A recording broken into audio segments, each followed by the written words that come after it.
Good evening, good morning, good afternoon, good night to all of you on my YouTube audience. This is Hank American Engine. Last night I had my first live stream regarding the Big Three, and it was talking about Takara Tomy Playrail / Playrail USA.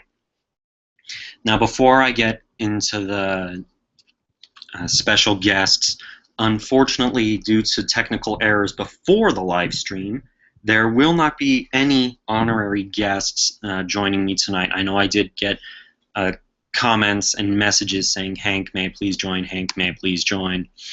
Unfortunately, I'm not able to have anyone join me this time. As you can see, the quality, unfortunately, has to be dropped to a low, very unfortunate liking for me. I like to show everything in HD. I do want to say thank you for enduring my hour and 50-minute long talk about Takara Tomy Playrail. I'm pretty sure it would be better off than reading all of this that I've typed up for years. Tonight, I'm going to be talking about one of the most short-lived companies ever to have shown up for the Tomy TrackMaster line, and that is Hit Toys TrackMaster. Hit Entertainment picked up the TrackMaster range in 2007.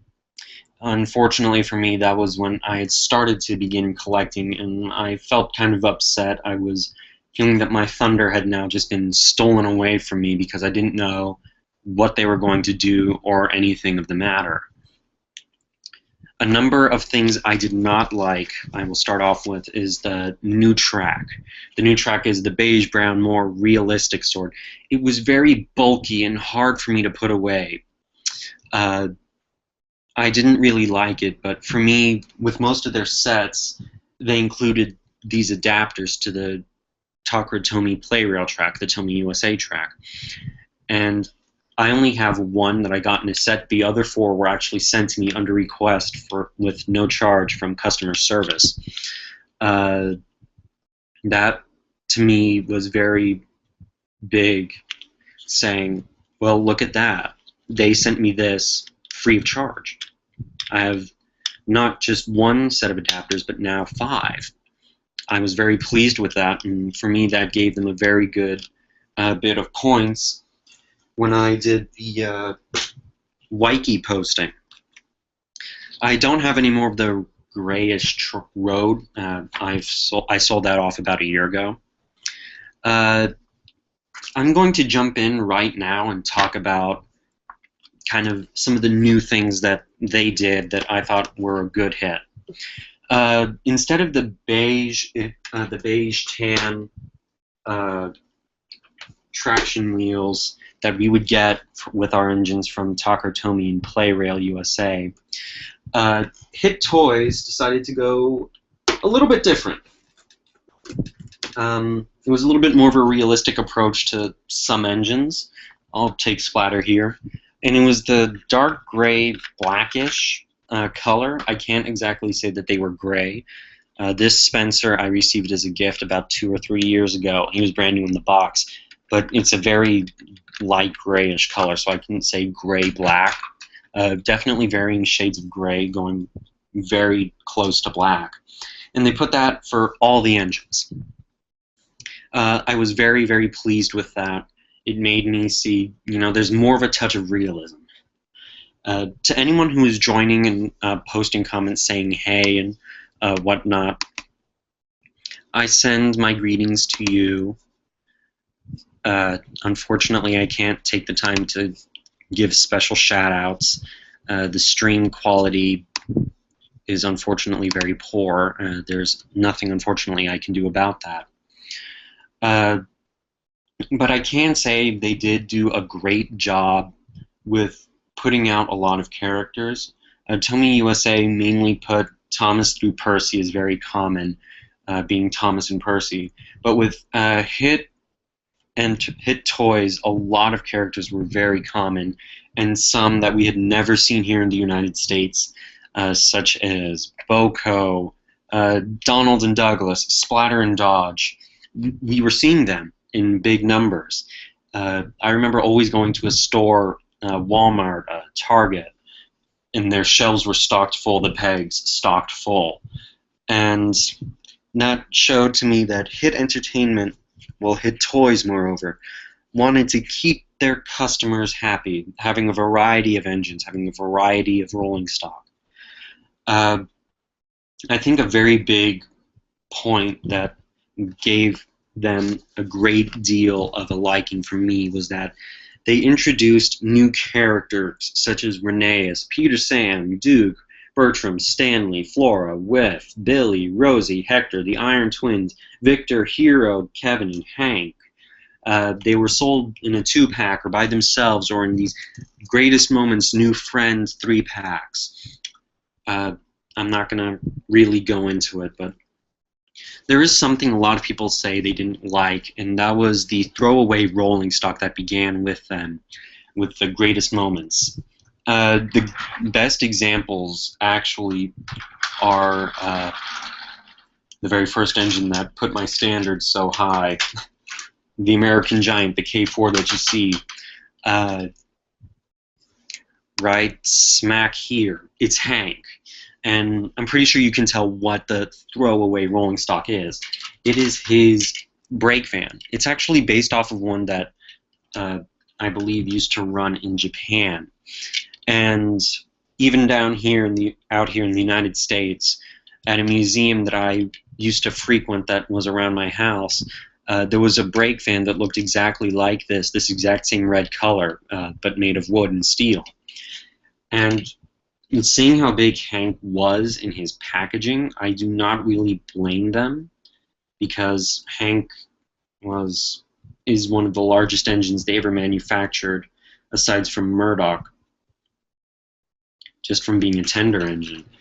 And obviously, you know, he's one of my most prized gems in my collection. If you'll excuse me momentarily, I need to quickly answer a message I just received.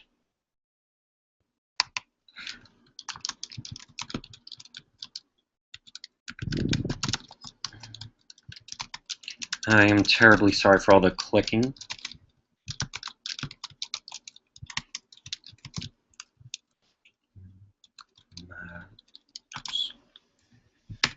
There we go.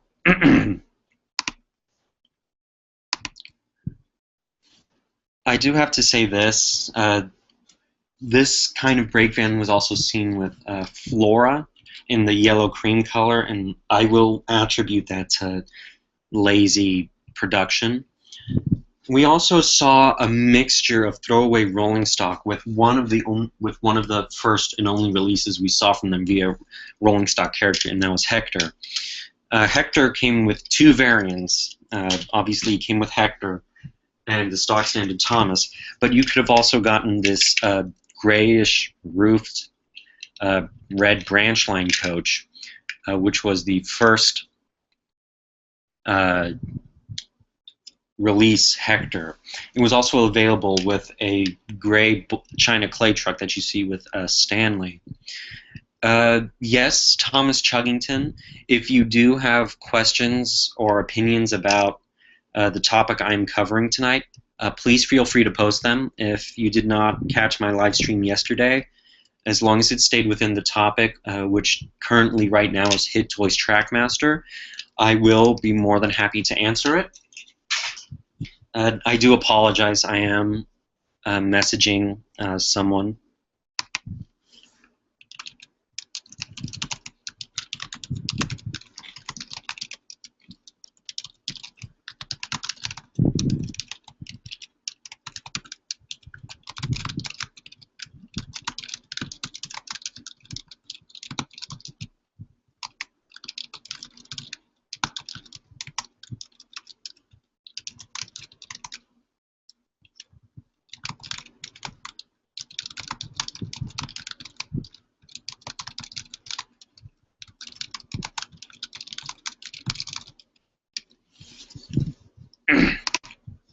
Excuse me. Yes, thank you. for all the comments. I'm sorry. This is a bit of an important business matter for me. So I apologize if I paused the live stream, but I'm glad I was able to start it with giving me about 2.5 hours instead of just the hour and a half. Welcome to all of you. Welcome to CE Mark 45, Thomas Chuggington, Rindal Railway, Michel Herrera, Christopher Bouchard, anyone else who's viewing, Joseph the Red Engine. I'm sorry again for the very low quality here. Thomas Chuggington, Rosie and Percy are in the same pack, and another engine actually is hiding back here. You'll see who it is after I wrap up Hit Toys TrackMaster, and the reason is to kind of keep packaging for the engines. I don't want to damage some of the engines that are hard for me to purchase now via the internet. Getting back to the throwaway rolling stock, Hector was the only variant out there with either the branch line coach or the gray China clay car, and for me it didn't really bother me. I got the first variant, and it was mainly because I just wanted Hector. He came with 3 pieces of the half straight track, and you know, it was $12 total. It was just maybe $3 over a regular Tomy train.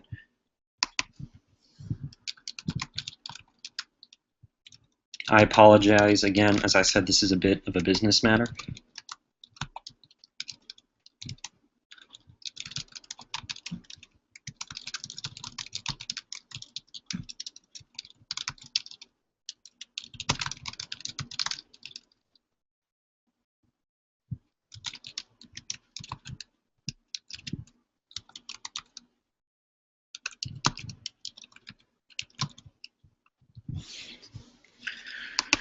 I apologize. I do not mean to have this live stream with consistent interruptions.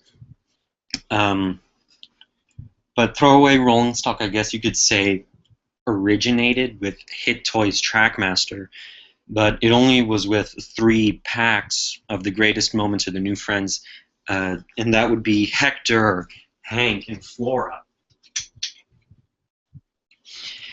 And you know, I didn't really take it too much to heart because I understood. Oh, Rindal.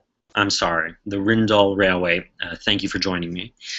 I do hate to say that those were the only ones I actually saw with throwaway rolling stock. I know they replaced Spencer's coach from the Duke and Duchess of Boxford with a black brake fan, and in the 3-pack, and James also received that same black brake fan. But I do believe, mainly because of all the demand for certain characters and seeing how the shelves were almost always emptied with Tomy USA, which I suppose you can call Playrail USA, it was just the easiest way to get some of the newest products out there. In regards to detail, I have to say I'm not really over the moon with some engines. Obviously, the very first one, Thomas Chuggington, I do have an account on the the Thomas the Tank Engine Wikia. It's under the same name, HankAmericanEngine, but there are underscores. It's Hank_American_Engine. You can find me through there. Michel, my first reaction when Tomy USA switched over to TrackMaster, in all honesty, that was when I had begun collecting, and my heart sank. I was sad. I thought, you know, well, there goes my collecting days. And instead, my collecting days skyrocketed because of, well, I'll explain further on in the video. Some engines were already released through Tomy USA, which you could call Playrail. One of them is Emily. I did get this secondhand used. She was just a re-release, the only additions being the gray traction tires instead of the standard beige ones. So there was not much I could say about Emily. You know, it's Emily. I had the Tomy one before. There are no real differences. Spencer, the exact same. Nothing different about him. Still the sleek, pompous jerk we all love to hate and hate to love. But I do believe Hit Toys knew exactly what they were doing, because I'm going to talk a little bit quickly about some rolling stock, and that is why I have the Tomy Playrail Oliver box out, is because they did a number of firsts with characterized rolling stock. Only 2 characters received this. And they were frequently common. CE Mark 45. I live in the United States, not Australia, so I will have to wait until mid-September to watch Tale of the Brave, unfortunately. They released 3 packs called Truck and Track Packs. You could pay $11 and receive 3 freight cars and 3 half-straights of track. A very happy first for me was Toad the Brake Van. I will quickly bump up the live stream to HD for a certain amount of time. Hopefully you can stay that way. You can actually see the rivets on him, and they molded a 3D face for him. And when I got this, I was just blown away by the amount of detail. He's almost as accurate as his model counterpart.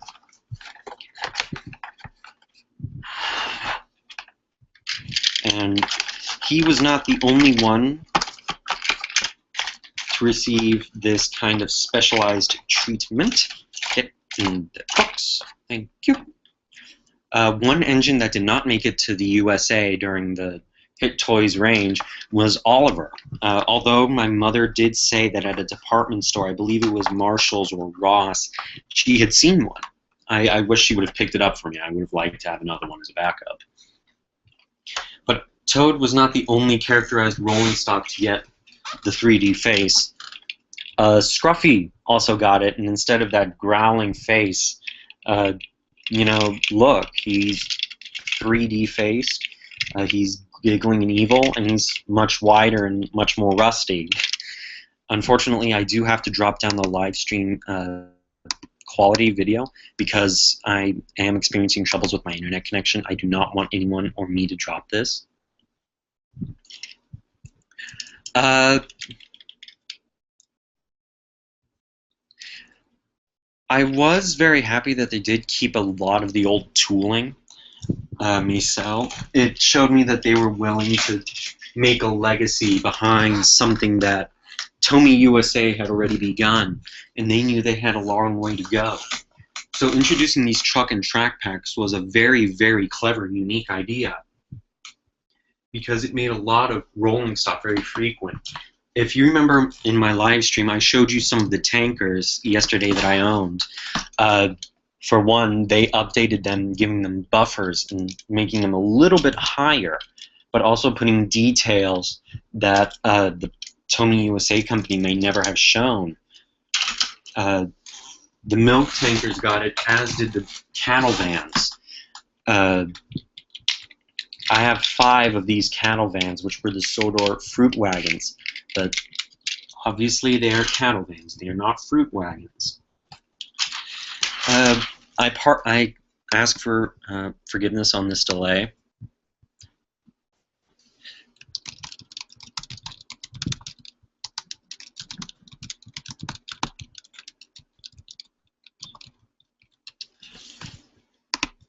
I need to quickly handle a business matter. If anyone has any questions regarding something I've said about Hit Toys TrackMaster or anything they want to ask me about my opinions regarding it, please put the comments and set them up there. And I will answer them as soon as I quickly handle this business matter, because this does involve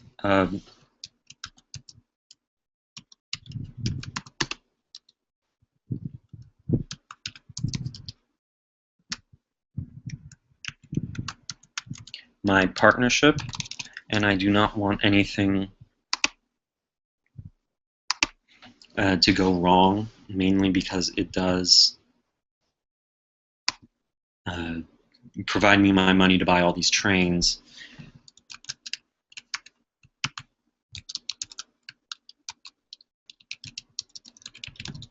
And it also allows me to do all these videos.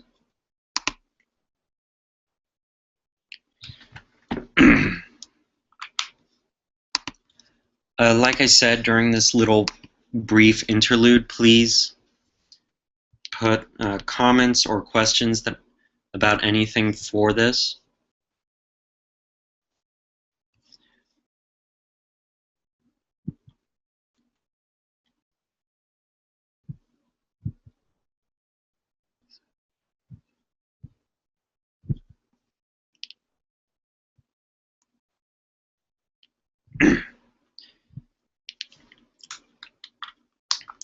Again, I do apologize for this interlude. This is a business matter, and to me it is very important to handle it as quickly as possible.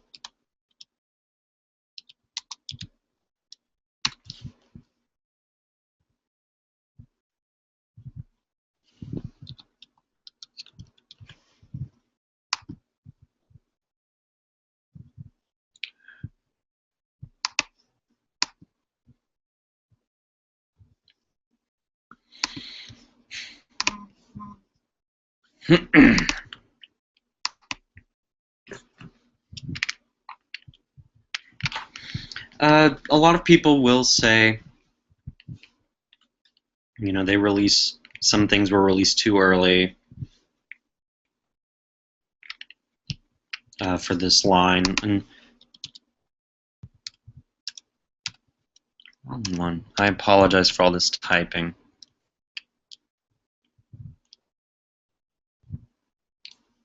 Okay. This is annoying. I am terribly sorry.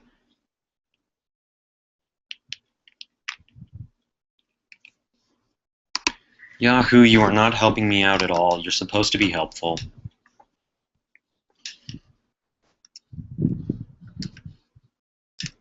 Ugh.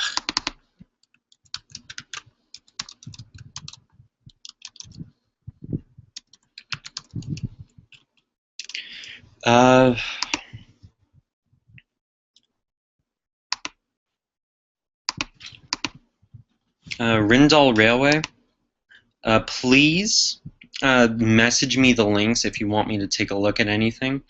Howdy to you, VJ Dogman. I'm sorry for all of this. I do not mean to keep any of you waiting while I'm trying to work. I had not expected business matters to come up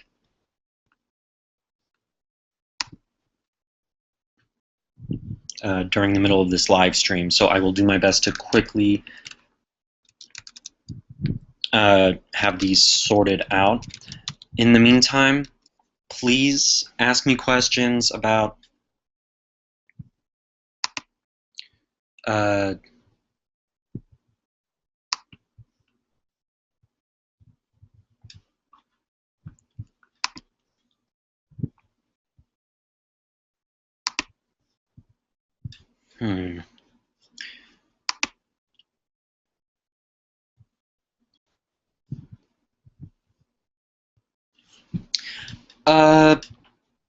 Christopher Bouchard, I did not really see any laziness from the hit toy company when they made their last few products, and that was because unfortunately they had to get rid of everything that they had because unfortunately they did sell out. While I try to handle technical issues with Yahoo, thanks Yahoo, you're a lot of fun, please give me comments, give me questions, or what you would think about Hit Toys TrackMaster. I want to hear what any and all of you may have to say.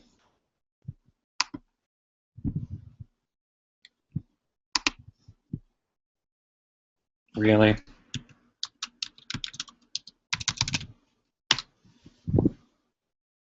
Yahoo, what are you doing? Ugh.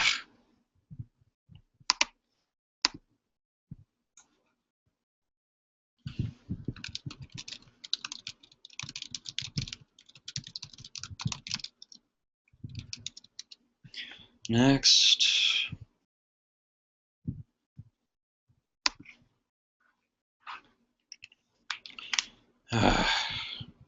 Yahoo, you are just irritating me tonight. Why can you not just work for once?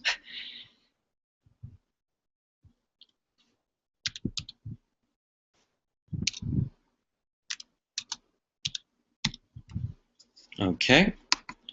Will this work? Thank you. For once, you're not for.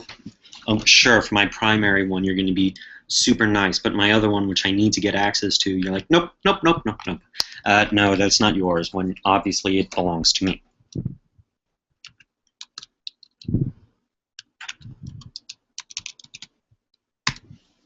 Next. Okay, save and continue. Okay.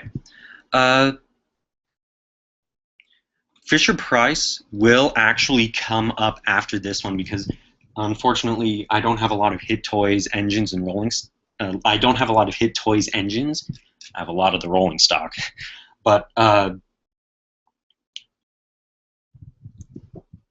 will do a brief little intermission. You'll be able to listen to some Sonic music, and you'll hear me setting up trains and things of that nature. You'll also be able to see my little icon of my picture of Hank that I got. Yes, I'm a Hank fanboy. In regards to my Hit Toys hero, Misael Herrera, I still have him. I technically have two.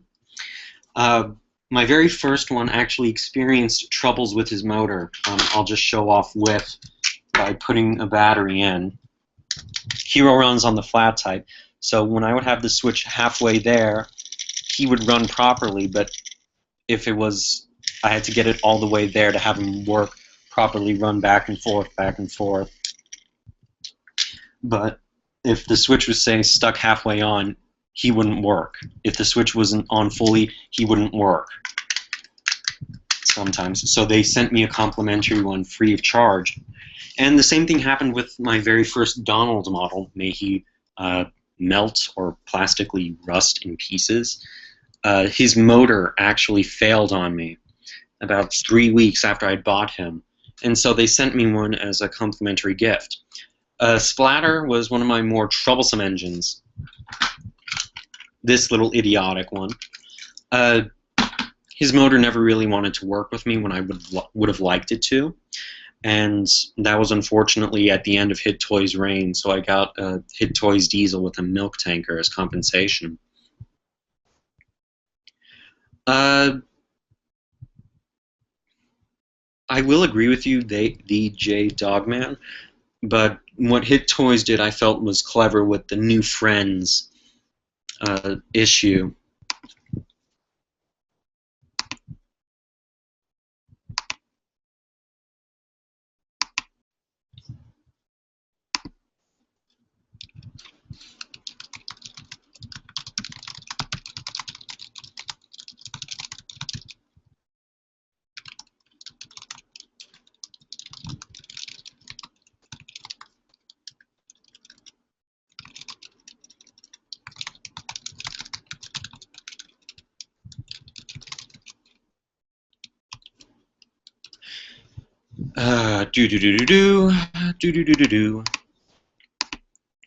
Right, back to the talk about the rolling stock.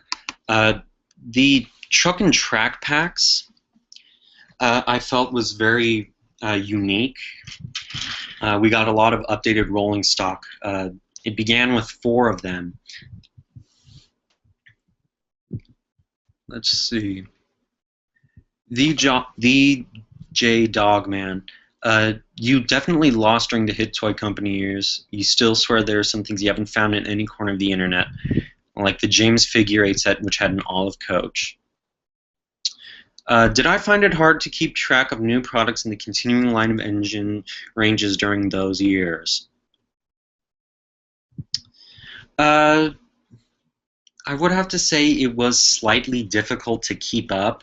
Unfortunately, even with Tomy USA, they didn't say, oh, guess who we've just released. But at least Hit Toys did do something with their little pamphlets, and they kept updating them with the new characters.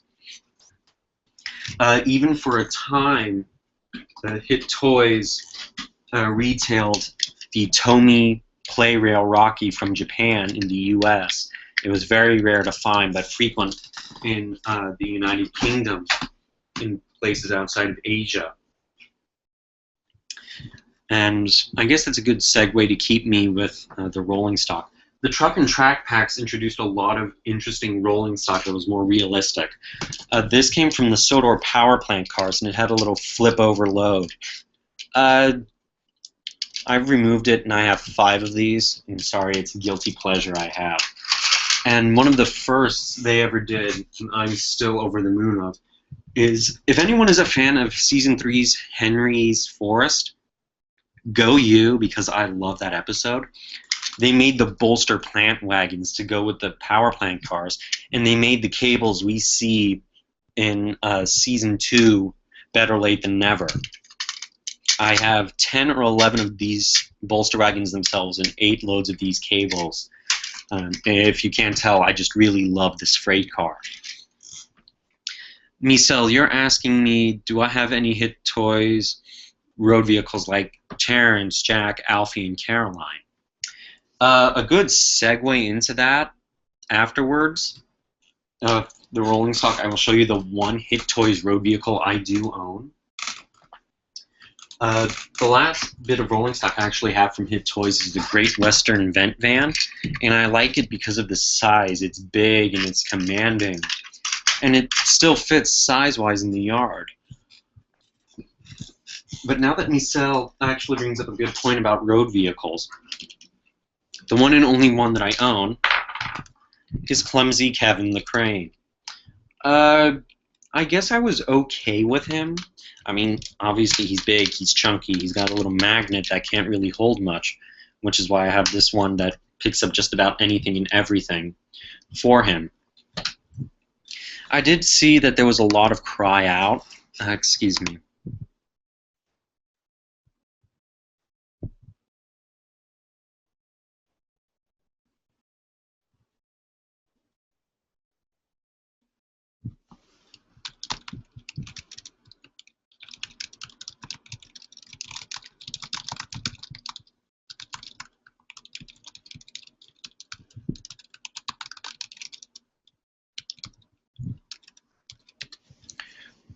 I apologize again, it's work. So Michelle, this is the only battery-powered road vehicle I have. And as we're on the topic of road vehicles, during this time, Jack in the Pack was fairly popular. So there was a cry out for Jack in the Pack merchandise, to which the Hit Toy Company delightfully answered to with the free-rolling vehicles of Buster the Steamroller, Byron the Bulldozer, Oliver the Excavator, Patrick the Cement Mixer, and Kelly the Crane. I used to have Nelson in some of my older videos, but unfortunately Nelson has disappeared. And by disappeared, I mean loaned him to a neighbor, he came back to me in pieces, I just scrapped him.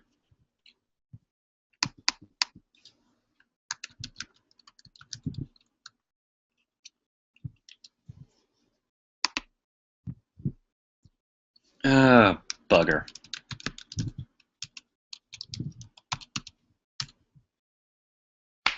Damn it, yeah. I'm terribly sorry.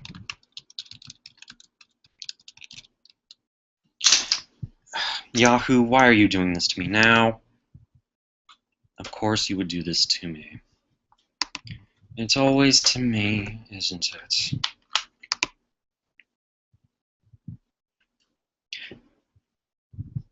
I do have to agree, Hit Toys TrackMaster had a wonderful website. And I do have to say that Nelson at the quarry did look like a play rail destination. There was a lot of hands-on activity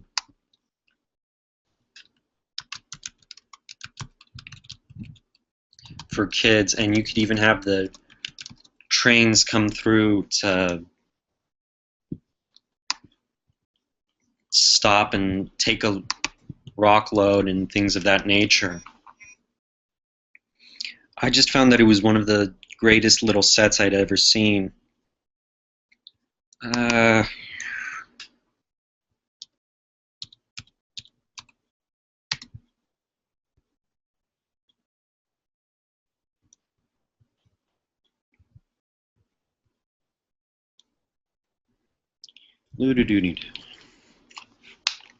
Again, I'm terribly sorry about all these interruptions. I'm just trying to settle something with a business.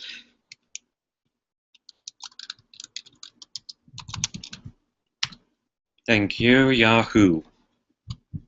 Now, please let me get access to this email. I need to...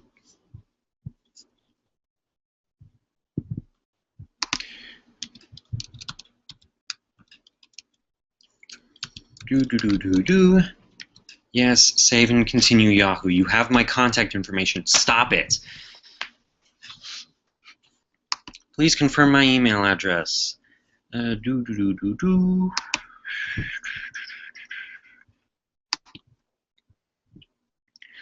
I like the Hero of the Rails range and the Great Discovery? Actually, I did not pick up anything from the Great Discovery range. I was not really too interested in the movie, and that's one reason why I didn't buy it way back then.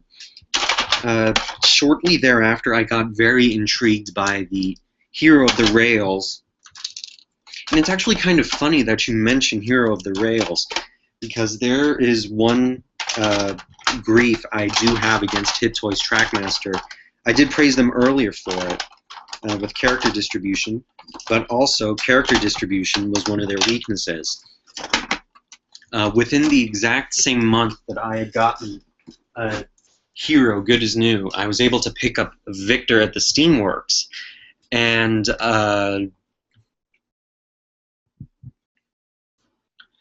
it took me 3 years to find Kevin. And the way I put it in my blog post was, Hero could be Hero of the...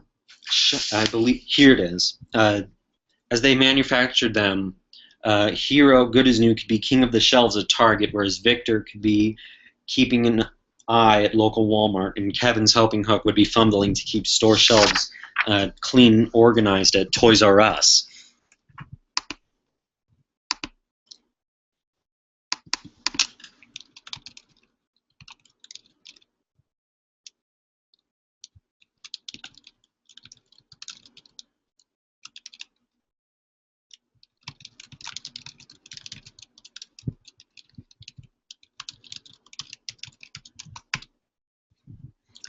Potty poo, here we go again.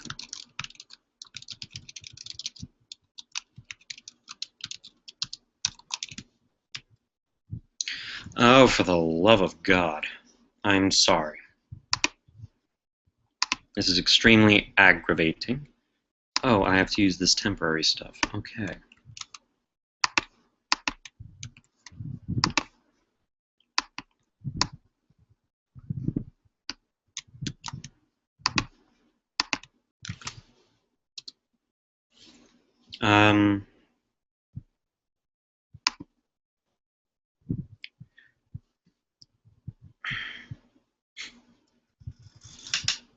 I actually did not know you lived out down under the J-Dogman. Thank you for reminding me about the Carriages and Coaches release. And on that note, I felt they could have put a little more thunder into their truck and track packs. The first 4 were great. The market cars, the mixed freight, towed in trucks, and the solar power plant cars. I would tell you go buy in a heartbeat. Unfortunately, with this, I do have to say that as the truck and track packs kept being released, I found narrow gauge rolling stock intermingling with standard gauge rolling stock. And even though it's all the same gauge for me, I'm very, very picky about that. And I felt, okay, you're kind of losing your thunder with me, but as I looked at it, I could tell that they were unfortunately being bought out by another company. With all these inclusions of characters that we had never seen before or have never had, it was very difficult to ascertain what we were doing.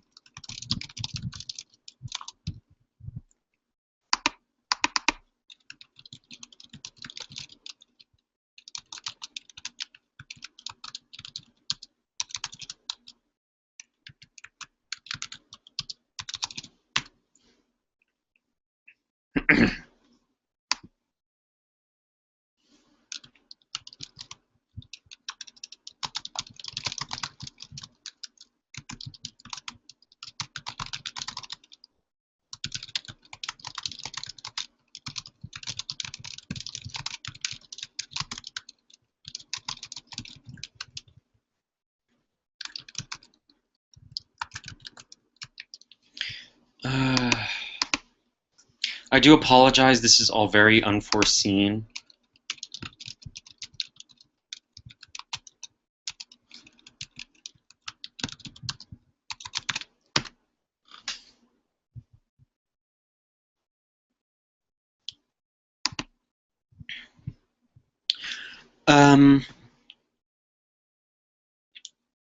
Michelle Herrera, I actually do not own a Hit Toys duck, but thank you for mentioning that because they did do a release of a close shave for duck, in which case I actually still have that face. I believe I have the bubble load somewhere else.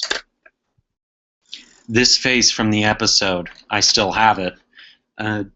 It was one of the greatest ones I had ever seen. I was extremely delighted to have picked it up because of now how rare it's become with the new Fisher-Price one. And unfortunately, I thought it was incredibly good. The only duck that I have now is a Fisher-Price duck.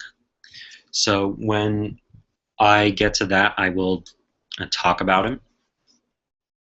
Fisher-Price will be at 9 o'clock my time. That's about 15 minutes now. As DJ Dogman says, Hit Toy Company really did pave the way for what have now become traditional yearly releases. For Fisher-Price's TrackMaster line. The special set of Tidmouth Sheds in 07, Action Canyon 08, Spin and Fix in 09. Percy's mail cars I wasn't too interested in.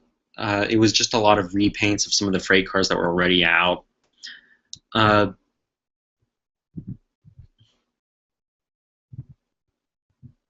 not sure what you mean, DJ Dogman, when you say I assumed about Duck's cars was because he came first and there wasn't enough character rolling stock, but you're off topic. Christopher Bouchard, you were saying Hit Toys had quite a few engines. I have the Hit Toys Duck's Close Shave.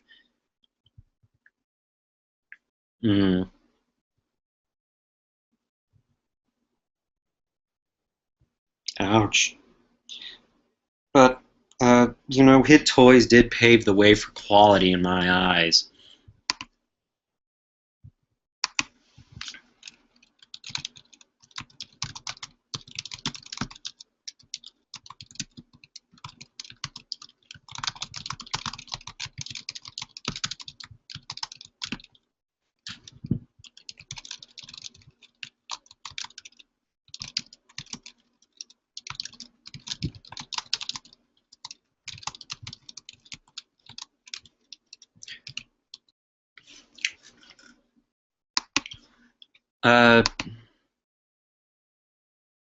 Oh, yes, Michelle, thank you. That is correct. I do have a Fisher-Price face on a Hit Toys duck. I'm terribly sorry for that mix-up.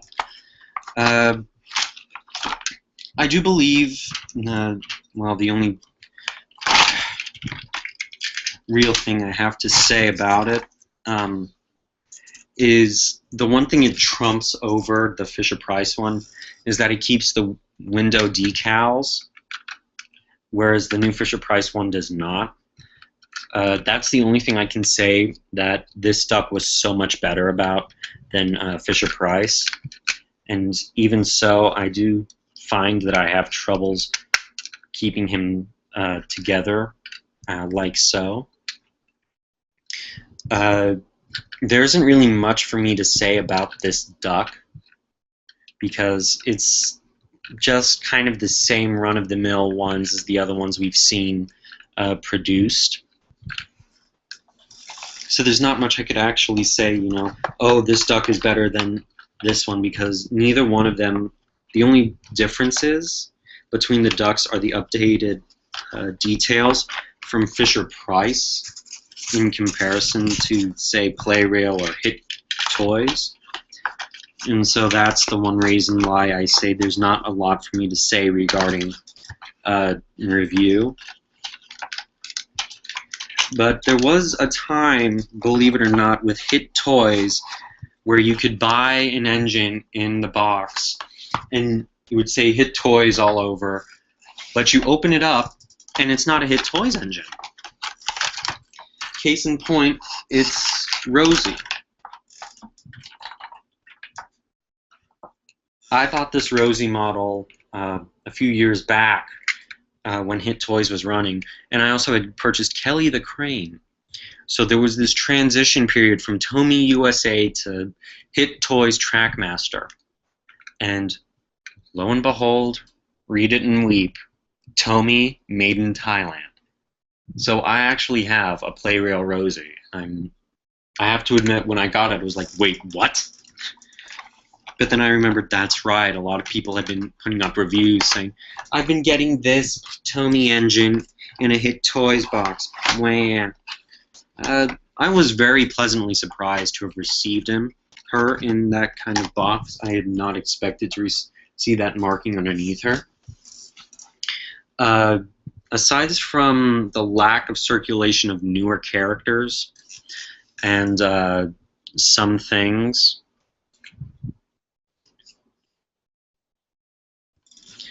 like the new track for both the road and the rail, and the occasional faulty motor. I don't remember what scoring I put on the Waikiki. I wish I could have seen them last a whole lot longer.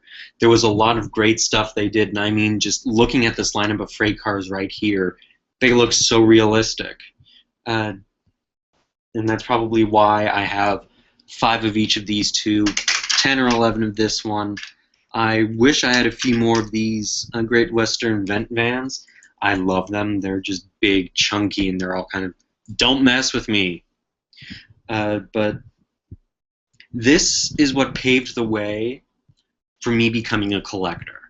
The quality in these engines, even though you could lift them up, look at the bottom, and it says made in China, it's a quality plastic. Unfortunately, when I filmed sometimes, or I'm picking engines up, whiff has been the most problematic one. I've dropped him by mistake. And he's completely fine. Nothing wrong, really.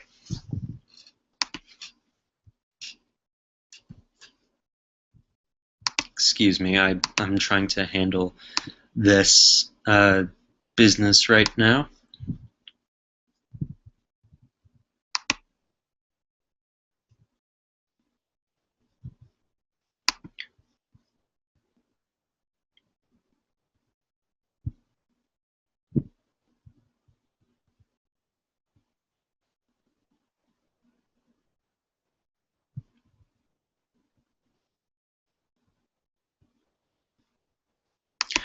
Okay.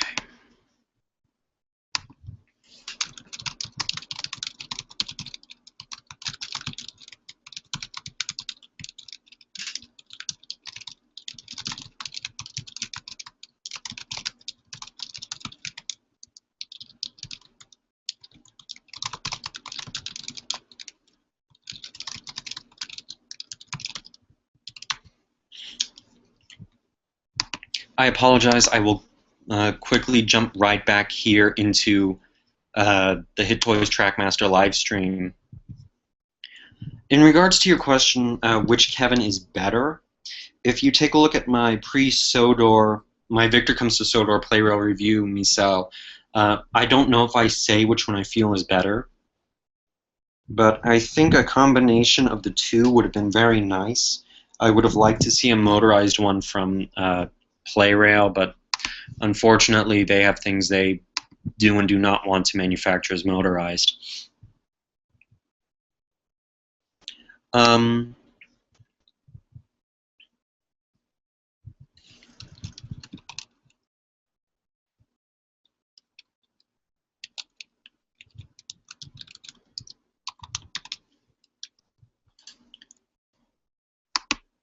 I do have to say that I am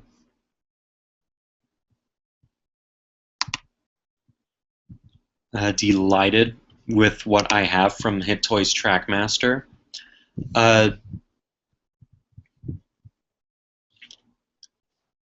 do have to say that things have been a bit rocky with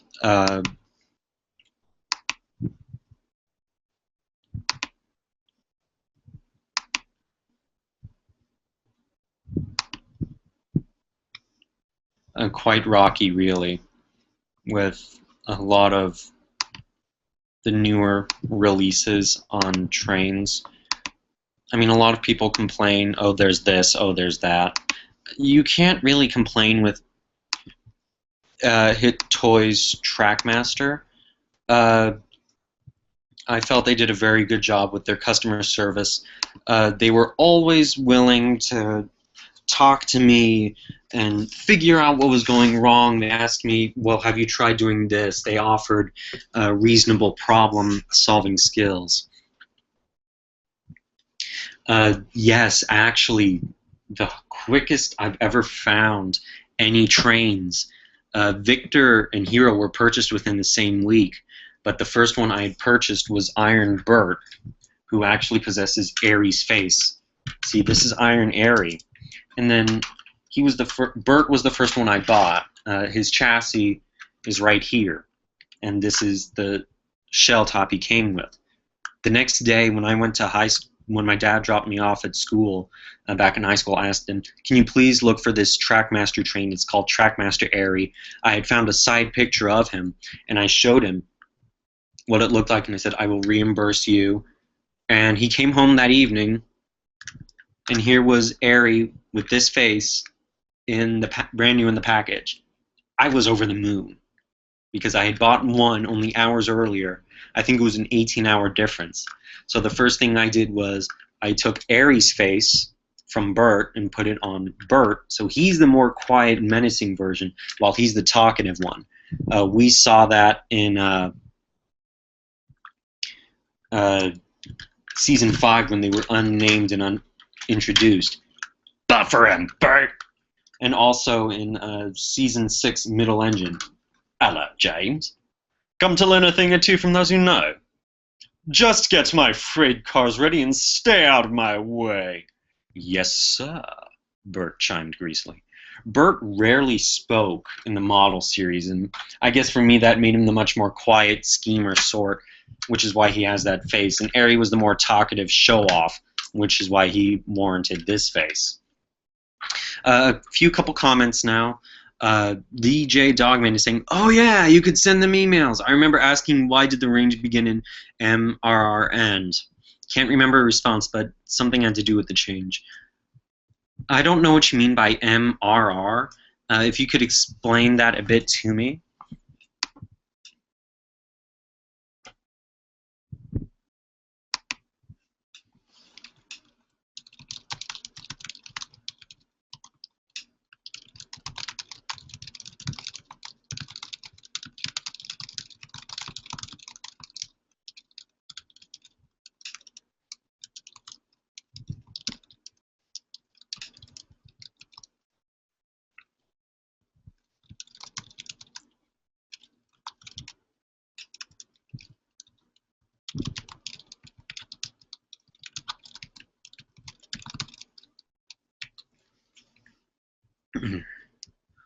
We have just 5 minutes left for the for this portion of the live stream for Hit Toys TrackMaster.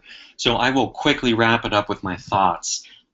Although there were some bumpy changes from the transitions, like characters like Molly, Dennis, Rosie, Neville, Spencer, Emily, Scarloe, Rusty, who else? Harvey, Murdoch, and Arthur, that you could still find a play rail version of when you would buy them from Hit Toys TrackMaster, and of course the obvious flaws that I didn't like the track. It was bulky for both the road and the rail.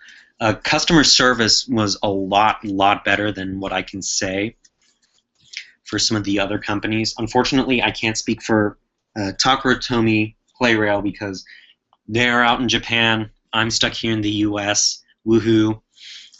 I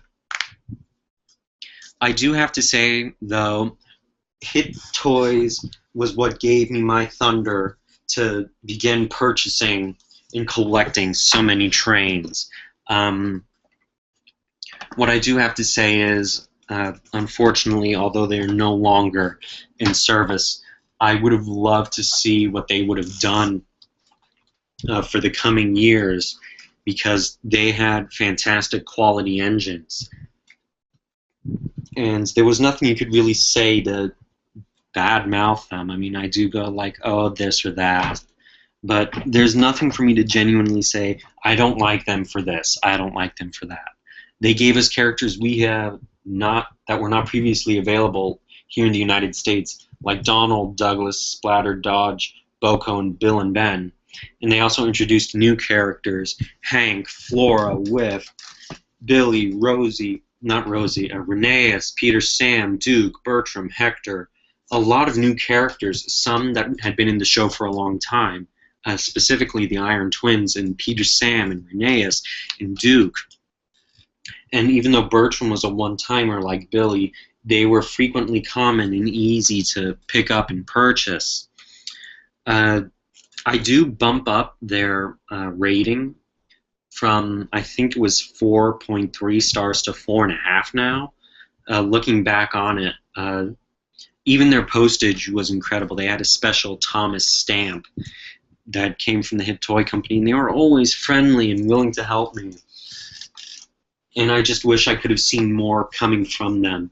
Their reign was so short-lived, but they really outdid their competitors. For years before they had even begun, I had been contemplating purchasing a Tomy Play Rail Donald and Douglas from eBay for $50. I got both twins here in the States for $11.88 a piece. I didn't mind that they didn't have any track or their trucks, but even my mother said, I've never seen these ones out here before. And when I told her about the new company, she said, I hope they last a long time. Unfortunately, all good things had to come to an end. Hit Toys TrackMaster was one of them. I'm sad to say that their reign was so short-lived. I wish I should have bought a lot more from them. But I guess because I was like, oh, I've got this, oh, I've got that, I never really thought about it. And now that I kind of look back on it, I really wish that I had bought more of the truck and track packs that I loved when they were frequently available. This wraps it up for the Hit Toys TrackMaster range. Please pardon the music and the noise. I am going to quickly change out the diorama. At this time, I will take any questions and comments that you wanted to ask me.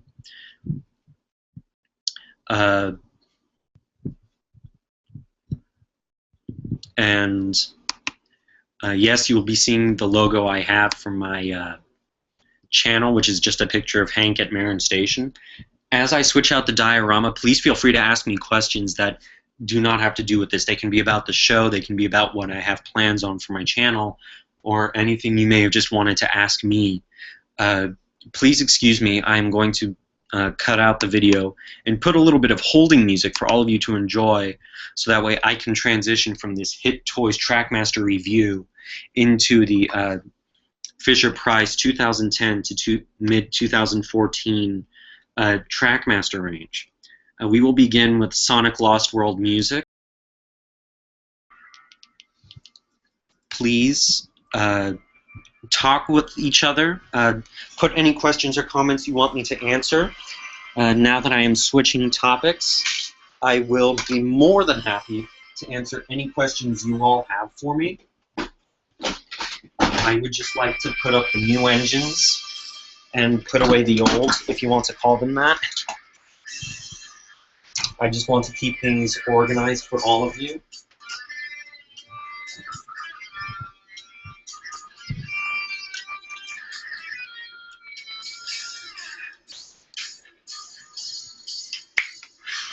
Hit Toys, actually, I do not know if they did any other sort of products, DJ Dogman. Unfortunately, like I said, and a lot of people will agree, their reign was so short-lived that we could not see what they could have had planned for all of us. They had a lot of interesting sets, but unfortunately it was a stock standard Thomas.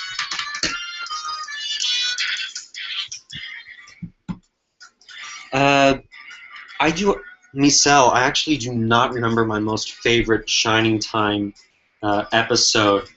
Again, from when I was born to 3 years old is when Shining Time actually aired.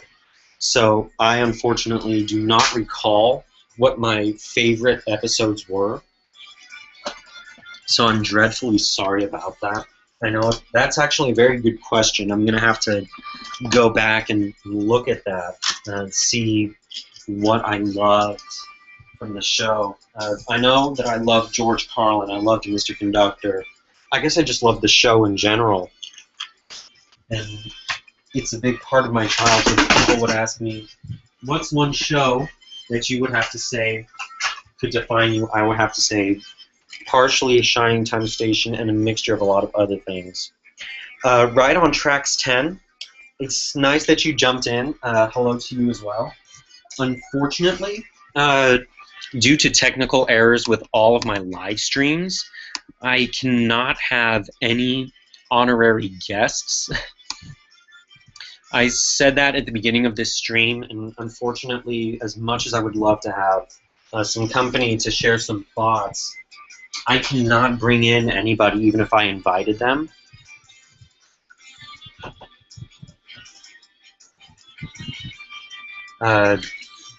As I said, we saw yesterday with Christopher Bouchard, he got dropped out for one reason or another, and I just could not bring him back in. So I do not want to have that happen to you or to any other honorary guest. I feel it's very rude on me, even though there's nothing I can do about it. So unfortunately, I cannot bring anyone to join me on my stream. Yes, George Carlin did an amazing job, and I grew up with George Carlin, Ringo Starr, Michael Angelis, and Michael Brandon, and now Mark Morgan. I apologize, Mr. Morgan, if I have mispronounced your name. I'm not very good at name pronunciations. I'm sure a lot of people now realize that.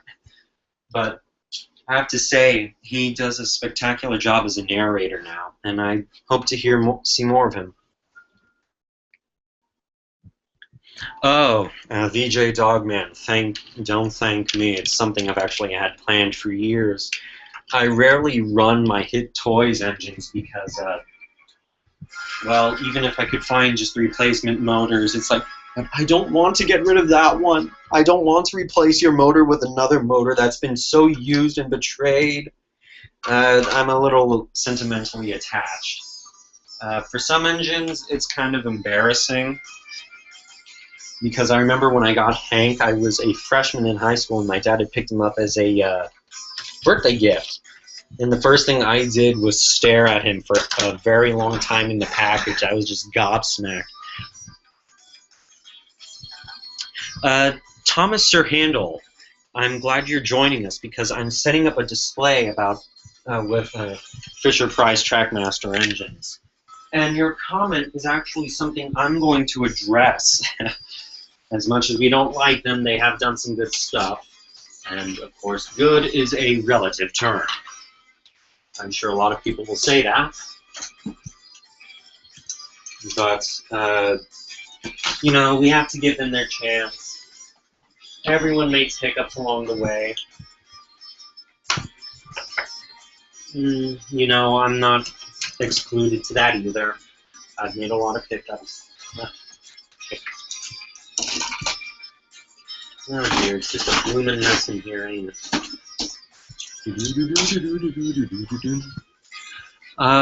Unfortunately, Fisher-Price does have a very bad reputation with their customers. Unfortunately, UC Weapon shows the greatest one. He's tweeted them, he's messaged them on Facebook, he's called, and they don't even have the decency to speak back. You know, I feel that's partially rude on them. You know, you've got a customer trying to contact you about a problem, and you're not talking back to them. It's blatant disregard is what I have to say.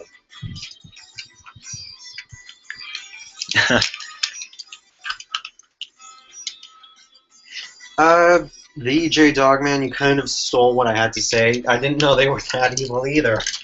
But, you know, like I said, each company has their thunder. Each company will lose it as well. Hit Toys, for me, actually gave PlayRail a run for their money. Because I do believe I had an eBay account around the same time they had started manufacturing. And, you know, a lot of the PlayRail community was just trying to sell themselves to me with their products. But when I would look at Hit Toys, it was just like, we got that same engine here. If it was Rosie, we got her here. She comes with track. Add it in. I am almost done. Hopefully in the next 3 minutes or so, I will be able to present to you all the Fisher-Price TrackMaster talk. Yes, it's actually one of the biggest ones. A lot of people have asked me my opinion about, especially because of the quality of their products nowadays. And, you know, people will complain, people will whine. I don't really care anymore. Because if Fisher-Price actually listened to half of anything I'd recommended, they probably would have been a lot better off right now. But as you've seen in my previous reviews, not so much. Oh, come on, couple up. You're supposed to play nice for me right now. I'm just trying to set this up in less than 3 minutes.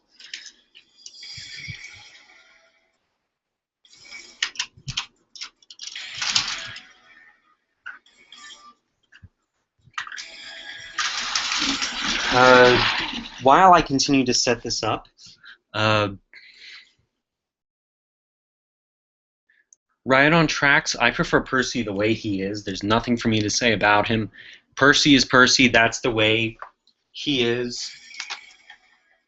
You know, I'm happy he's in the show. I'm happy he looks like the one that the Reverend said to the first artist. This is Percy. This is how you draw him. This is the way he will be seen.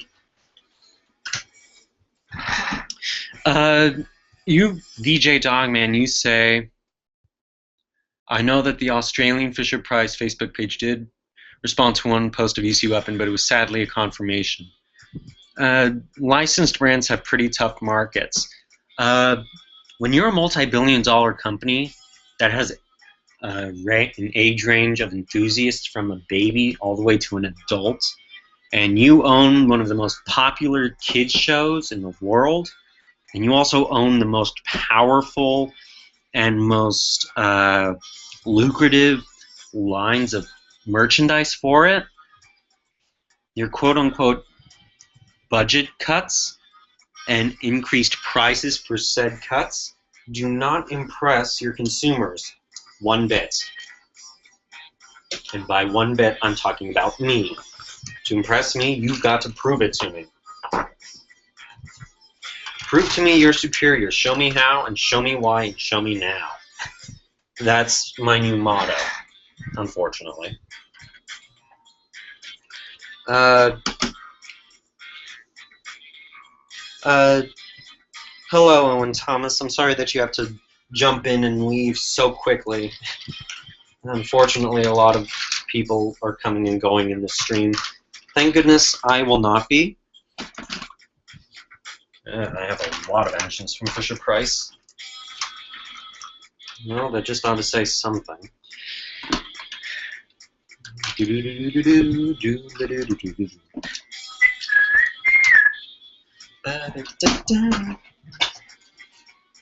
I'll just set you here. Yeah, that'll do ya. Okay. I will quickly stop this song.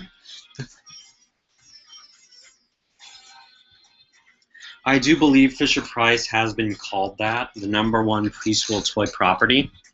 But again, I cannot do any confirmations of anything, nor do I want to get into trouble. Ladies and gentlemen, I welcome you to the Fisher-Price TrackMaster live stream, portion of the live stream. I will quickly go to a higher quality, or somewhat higher quality, and you can see just how much of my collection is Fisher-Price. In 2010, after they had purchased out the hit toy company,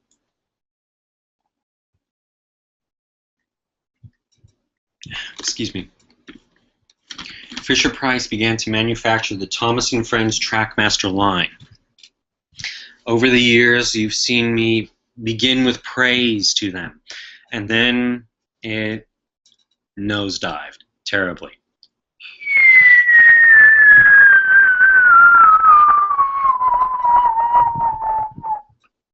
I would continue whistling about how badly they're nosediving, like you would hear if you dropped something from 30,000 feet, but probably by then I will have gone unconscious from a lack of breathing, so I will not continue.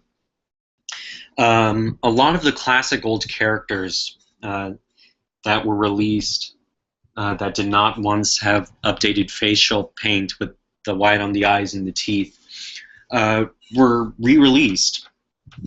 One case is Stepney, the Bluebell engine. He was one of the first ones I had bought that was a classic character. And, you know, I liked seeing this updated detail just on the face alone. You know, it was a very good run in the very beginning for this toy company. Fisher-Price was starting to prove to me they were very good with what they did. Diesel actually looks more devious and scheming than he does from his other releases. Well, speaking for the C-sized one, anyways. And even poor little Dodge. And yeah, you do it yourself. Emphatically. What does that mean? I have no idea. It's a good word. Sorry, I like that movie a lot. You know, he's got the white on his eyes. Unfortunately, Splatter was never released under them, although they did hint at it. I did review Bill and Ben, so I'm not going to show them. I did an unboxing video and opening of Ben, more specifically. I don't know if I mentioned this with Boko, but aside from the huge nick in his nose, which I'm trying to currently find and replace with a new one of these, he had the detail added, and after years and years of gray wheels, he's got his black ones. And I was extremely happy with that.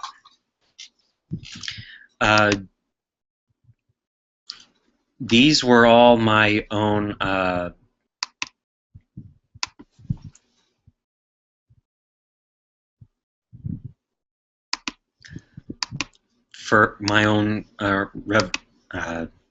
suppose you could call it revelations with the classic characters.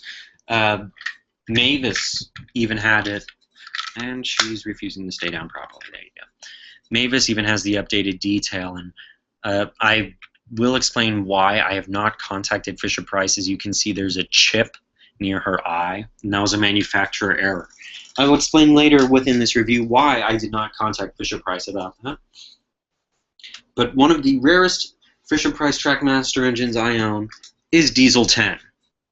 And no, it's not the CG-faced Diesel 10. It is the villain-faced Diesel 10 from Tomy and Hit Toys. The villain face, the one that everybody loves. Pinchy, you captured the real me. That's beautiful. I could cry. Okay, I can't really do his voice, but you know, I have him. I do realize his eyes may be a little wobbly, but you know, I was happy with him. I'm still happy with him. The next classic character that I got from them was Salty. Aside from the details that I painted on myself, there was no real change to him, except for in here, like with Splatter, Dodge, with Burt, Airy, Dodge, and Diesel, where they had a weight put to the top of the back of the cab, as did Boko. There were some weights drilled in back here that I unscrewed and freed, so that way he could be a little bit lighter on his poor motor. It's one of the noisiest ones I own, really. The last one is, of all engines, the laziest one ever brought to Sodor, Dennis. The one thing I did not like that Playrail and Hit Toys did was that he was always looking to his right, and they fixed that with Fisher-Price where he's looking straight on. So I felt that was a bit better than what I had thought. Because Playrail still did manufacture like Bill, Splatter and Dodge, Stepney, Diesel, Boko, and these newer ones from Fisher-Price were just really in competition with them with regard to some detail. Michel Herrera, under his request, I will do a quick review on Boko and Dennis. I will start with the classic golden Boko. As I did say, aside from the chip on his nose, in which case I would still like to replace this one, I like that they updated the details on the face, but back here I had to use paint to color these in. And you can obviously see where I used a silver Sharpie to enhance some detail. They gave him his black wheels after so many years of being manufactured with the gray ones, and I'm extremely happy about that. Of course, one sticker decal is on properly, but the other is not. As for Dennis, there's no real bona fide difference between him and the Playrail version, except for the eyes. Playrail has him looking to his right, and TrackMaster has him looking straight ahead. Again, you'll have to color these in for your own purposes. My live stream quality is good. I'm happy about that. I do have to agree with you, the J-Dogman. If there was a hybrid of Playrail and early Fisher-Price TrackMaster, I feel that would have been incredible.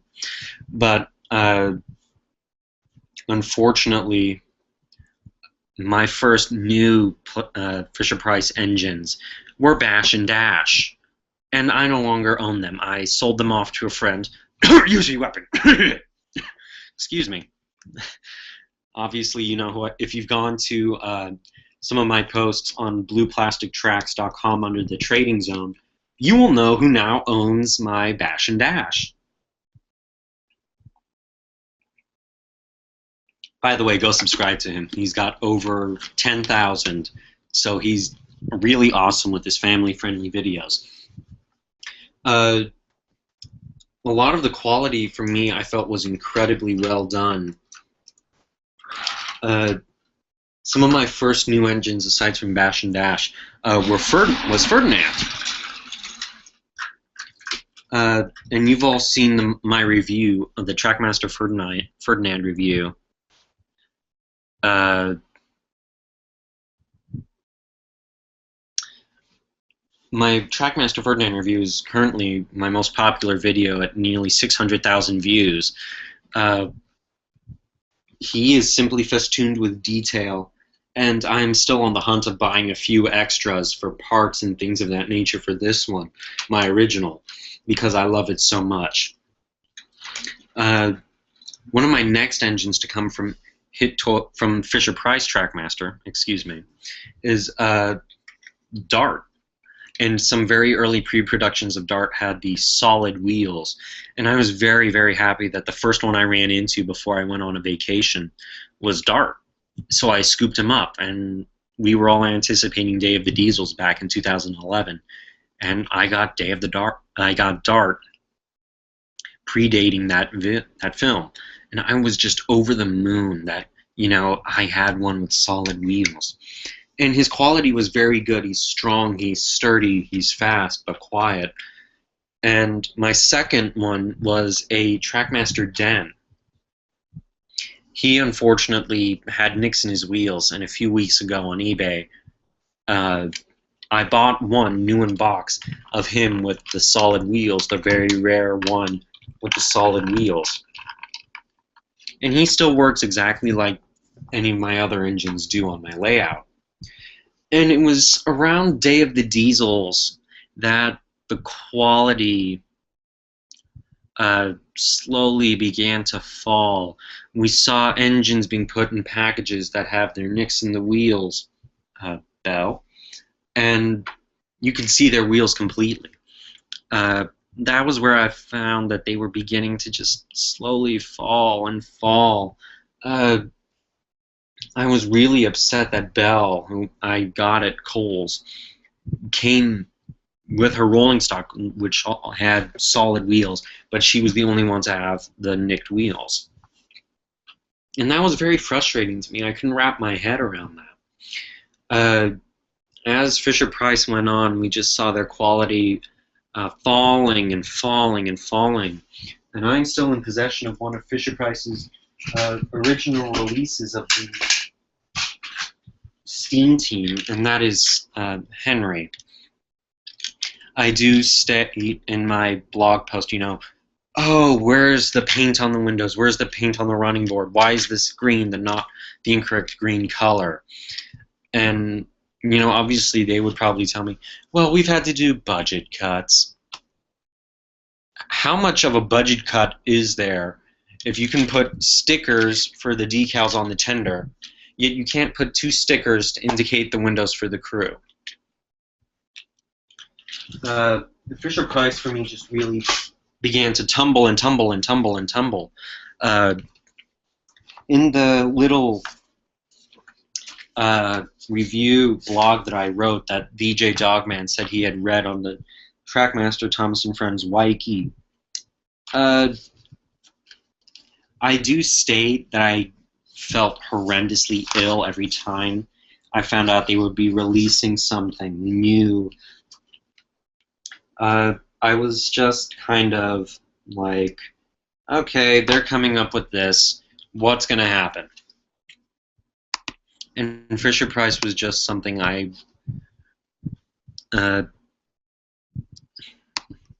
much more considerably than I had ever considered of distaste.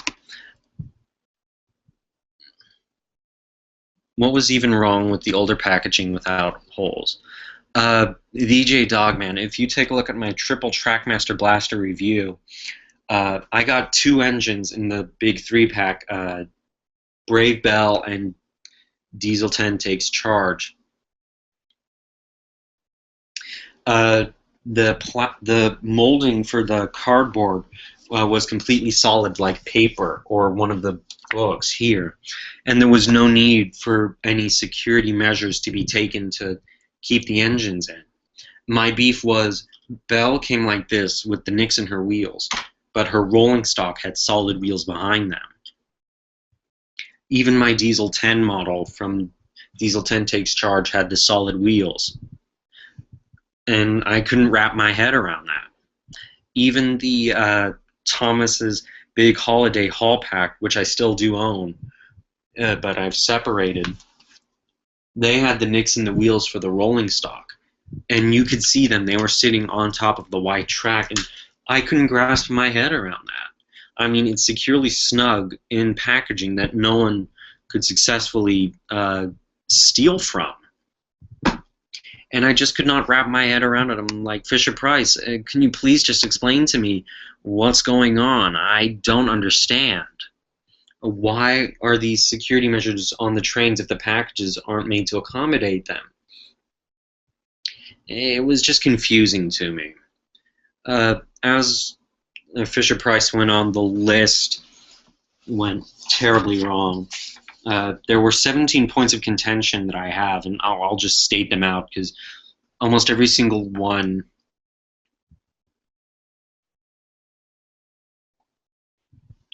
The first one is the nicks in the wheels. The only engines in my collection with them are currently Bell, Stephen the Rocket, Caitlin, who's not in the shot, and Porter. Unfortunately, the redesigned Gator will join those ranks. But as I said in several videos, it looks bad on the engines, it looks bad on the rolling stock, and I just do not like it. If you go to my TrackMaster Paxton in Trouble review, you will see that I absolutely loathe, with a burning passion, that the wheels he had the nicks, one, but they had spokes, like Porter's here, for side rods. Does Paxton look like he can have moving side rods, Fisher-Price? Yes, I get extremely upset with engines like this, who have wheels with the spokes for side rods, and yet they don't have capabilities for moving side rods. It was something that I was just ripping my own hair out over. And yes, as you point out, DJ Dogman, some engines in 2012 didn't work, like Leo Kim Video's Thomas from the Risky Rails Bridge Drop. That I have actually run into, and I will get to that relatively soon. The third annoyance I have is the sloppy paintwork. I stated it in my TrackMaster King of the Railway review with Stephen and Connor. I will not state it here because it's just me restating something I've already said. Leo Kim Video once said that Fisher-Price is just working to crank out their products, saying, and I quote, "Wham, bam, thank you, ma'am," end quote. Thank you for that saying, Leo Kim Video, because that's literally all they're doing now with all their trains. The next one I do have to go with is rolling stock identity crisis. I don't need to go into detail about that. Go to TrackMaster King of the Railway Greatest Moments review. Connor and Caitlin's coaches are not coaches.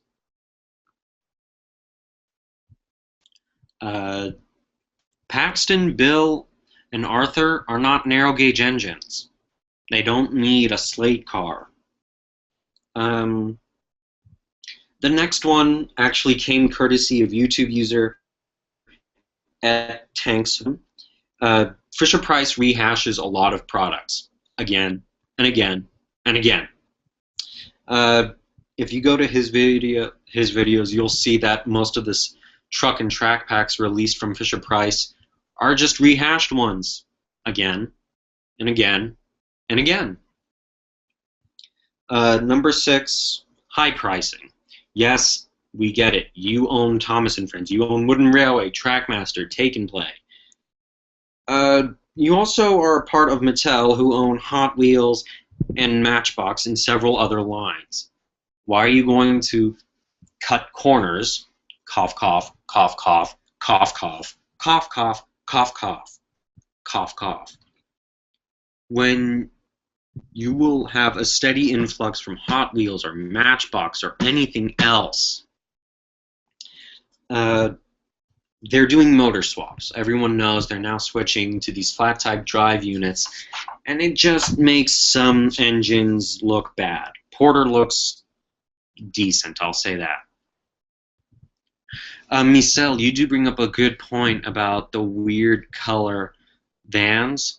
The rolling stock, I will say, they did have an interesting variety. But as you can see here, do we really need a purple flatbed? Really? Have we seen anything purple aside from the tank engine that can't make anybody laugh for rolling stock? No. So we do not need a purple flatbed. Going back to the motors, if there's one thing I've had to say, these flat-type drive units are just very, very picky. My previous Ben model that I once had proved to me everything. It was either a loud, noisy motor that was slow, or the strength was great for a slow, noisy motor, or it was quiet and fast and their poor strength was stunted for speed. I didn't like that. Pyro Mail Dragon Schwartz says Fisher-Price can't even get regular coach designs for the coaches. Correct. I won't say I don't own any coaches from Fisher-Price because they believe that a boxcar with stickers is a coach. Enough said. You know, there's a lack of details. I've pointed it out in a number of my reviews with Fisher-Price engines, like Boko, Bill, and Ben. When I used to have a Fisher-Price C-powered Edward, a lot of Fisher-Price engines I used to have, it was just like, oh, look at all this detail that's missing. It looks like the character, but give it more life. I do state that there's a lot of overuse of plastic and cardboard for packaging.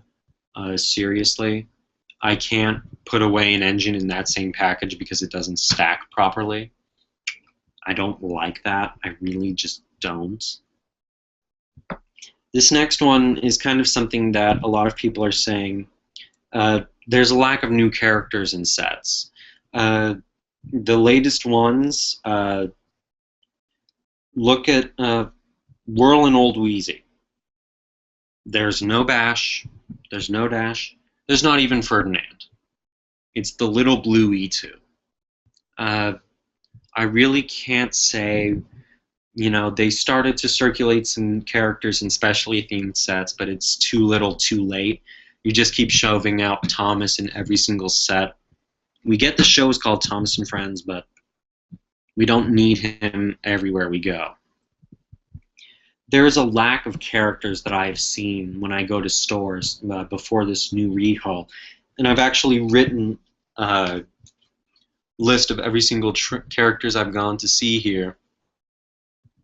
When I go to stores, these are the only ones I would ever see. Thomas, Percy, James, Henry, Gordon, Diesel, Flynn, Mavis, Bell, Scruff, and Don. Okay, we're a Bill and Ben, we're a Donald and Douglas, Boko, Duck, Toby, Diesel, Dodge, Stepney, Emily, where are they? I don't see them anymore. It's just those ones that I listed. Thomas, Percy, James, Henry, Gordon, Diesel, Bell, Flynn, Mavis, Dart, and Scruff. Those are the only ones I see. Michelle, I have said this in all my live streams because people have asked me about it. Until I have a TrackMaster Gator, I will not be saying anything about this new redesign. I cannot experience it for myself, which means I can't look at it from the viewpoint of a consumer, which would make it very biased and unfair if I know nothing about it. Something new that Fisher-Price has done is the plastic axles. Stephen, Donald, Douglas, and the redesign, the engine-powered Hank, I will throw up if anyone asks me to do that review, have plastic axles. What happens if those axles break? I know what you'll do, because this happened to me with both my Fisher-Price Edwards and my first Fisher-Price Ben. They will say, we are sorry, our warehouse, which is completely stocked, does not have that character.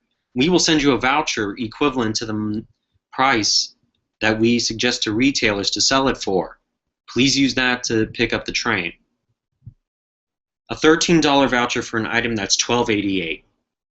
That's going to be $14 and some odd cents with tax. Let me see. If you're going to give me a voucher, you cover every last penny. I will say that Fisher-Price has done the useless rolling stock, the throwaway rolling stock, quite a bit. Throwaway boxcars, miniaturized bolster wagons, and those brake fans that nobody likes are a common species along the flat-type drive unit Thomas and Percy. Welcome back, J Dogman.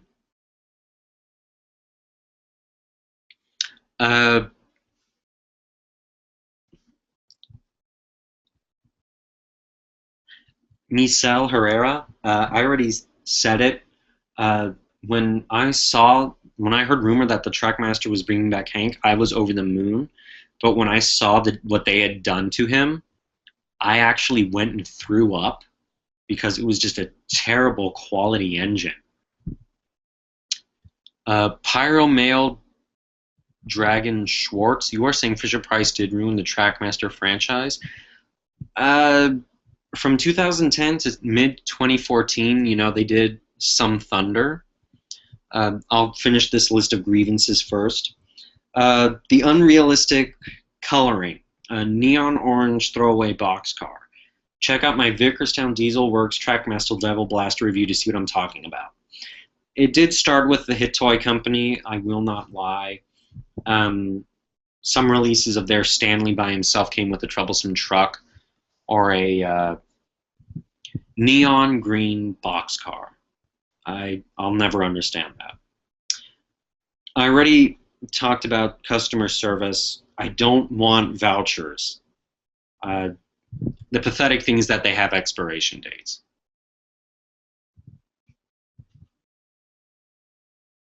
VJ Dogman, I will get to rolling stock relatively soon. There was a big plus side for me with that.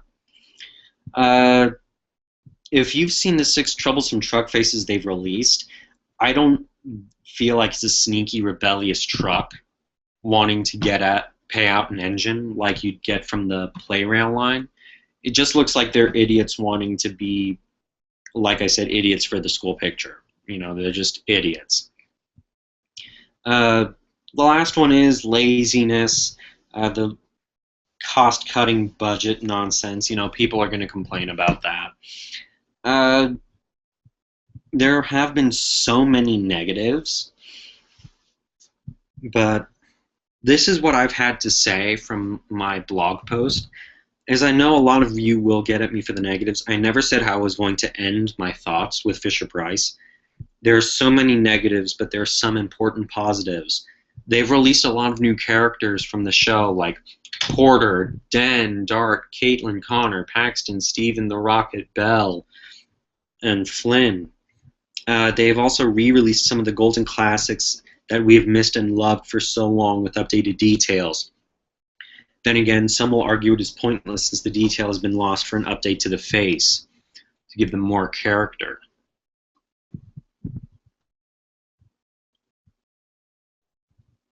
The flat-type Iron Twins, like I said, with Paxton, he is light. The only reason he's faster than the Iron Twins is because of the motor, but when it comes to pulling a train, he will struggle. Yes, J Dogman, I have received 3 vouchers in the past and have had to use them on things I did not want. They either ended up becoming set dressing, or I took them apart for pieces. If you read my blog, I do bash them even harder by saying I get nauseous upon hearing a new set or accessory being released, because almost everyone can guess, ooh, there's a new set. Let me know who's going with it. Thomas. I get it.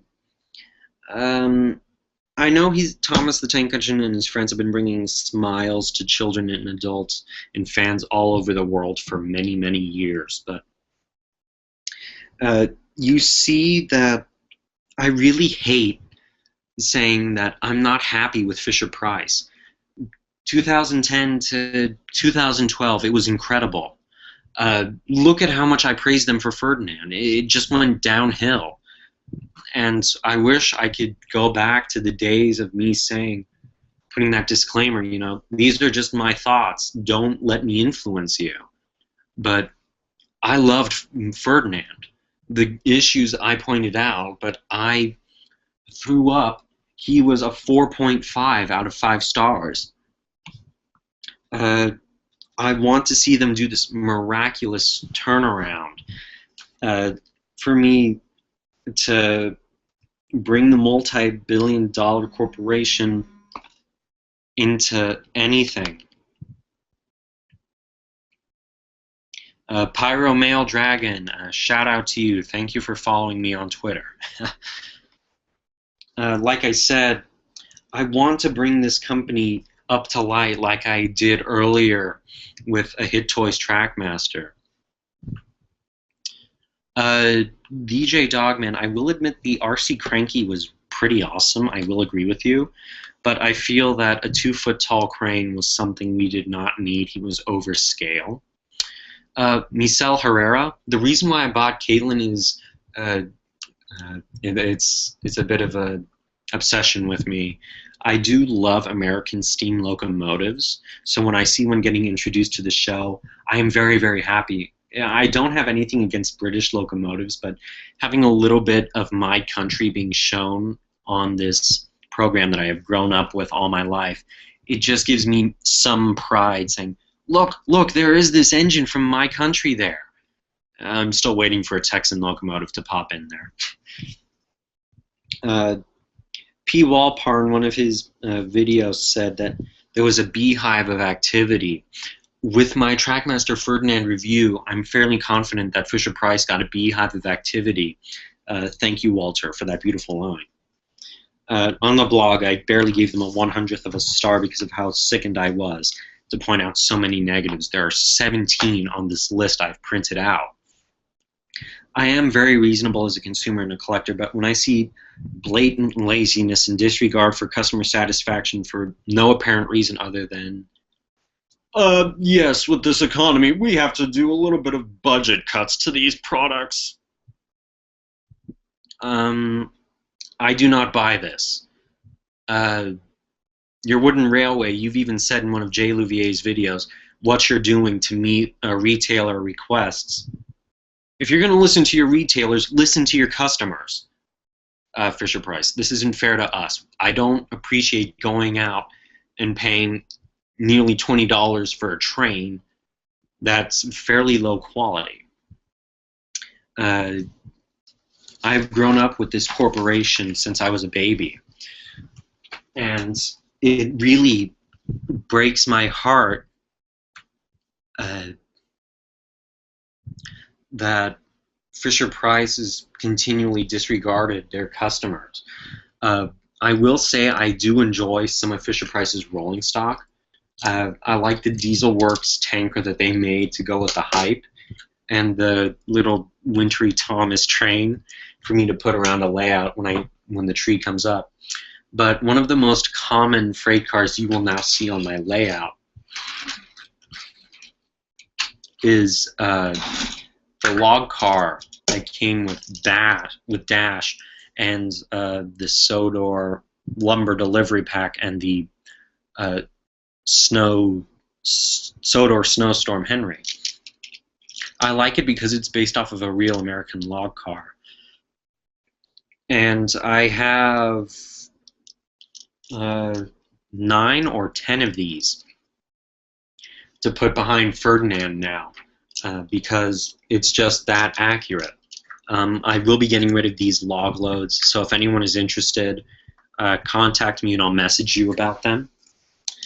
But yes, Fisher-Price has unfortunately slowly lost me as a consumer. Michelle, to answer your question about why I keep buying Fisher-Price, with the current range, the redesign, again, as I said, I can't post any opinions or comments about it. I don't have a single engine to go by with it. But with this, one, it's relatively inexpensive, and two, it's usually because they have characters out that are available that I want. Caitlin was available before King of the Railway came out. I bought her. Porter was available no more than 2 months after he was shown on television. I bought him, and I do like the detail they put on him. I just wish that they would use the motors that they put in Dart and Ferdinand, because it would give the cab that size, and they could make him a bit more accurate via his size. Usually, because look at Dave the Diesels, it's been 3 years now that it's out, and the only ones released from Playrail are Bell and Flynn. I don't see Dan, I don't see Dart, I don't see Paxton from Blue Mountain Mystery. He's becoming frequently common. I would love to see a Playrail Paxton. I would love to see a play rail Norman and now a play rail Sydney.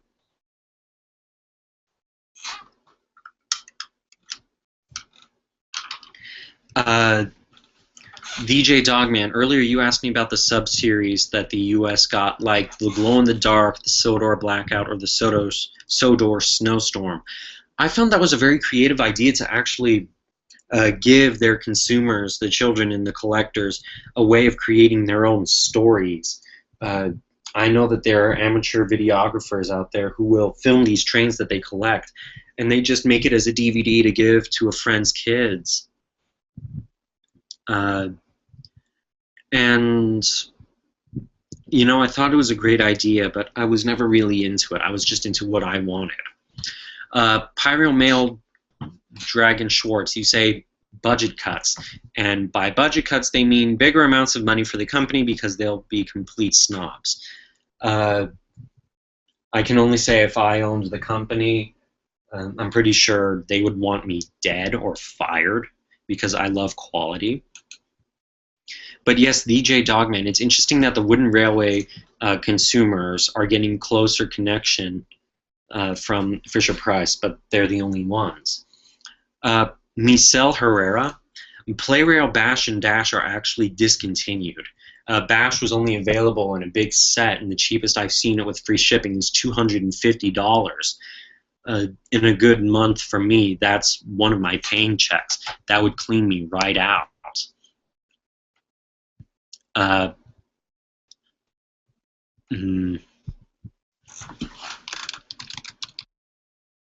Excuse me, I'm sorry about this.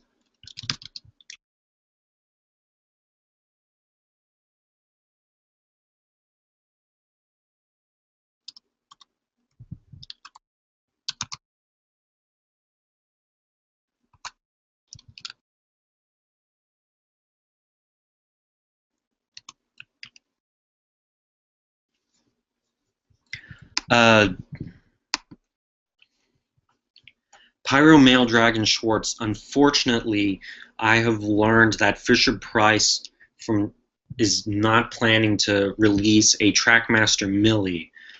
I believe if you go to the Thomas the TTTE TrackMaster Wiki, she has been put under the canceled status. I don't think they'll do one-off characters or characters like Daisy or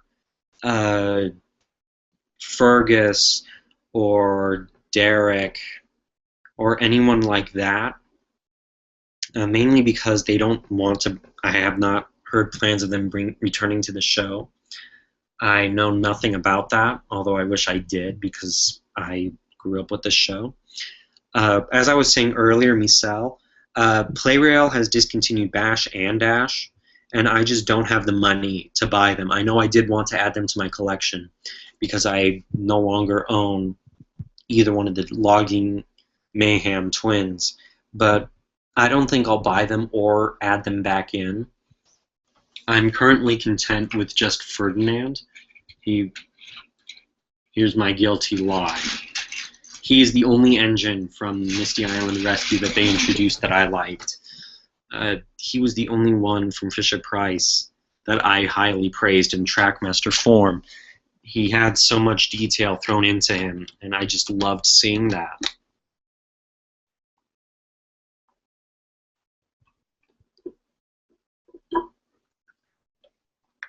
There's nothing I love more than praising a company for their products. I will admit, as much as I love having Porter, I'm hoping Playrail will make one because I do not like this flat type drive unit. I understand it gives the boiler the length it needs, but if you look at the cab, it's really small, and I don't like that. If you compare him to Dart, Dart is overscale, and that's because he has the block drive unit, which UC Weapon and others call the Thomas unit. This unit would suit Bell, I suppose, for the cab. It would suit Den for his cab. It would suit Porter for his cab. But for Dart, it was just too big. Michel, I will actually not purchase Muddy Ferdinand. I do not like it, and as I have said before, I absolutely abhor with a passion the nicks in the wheels. The only reason I will buy engines that have nicks in the wheels are because of,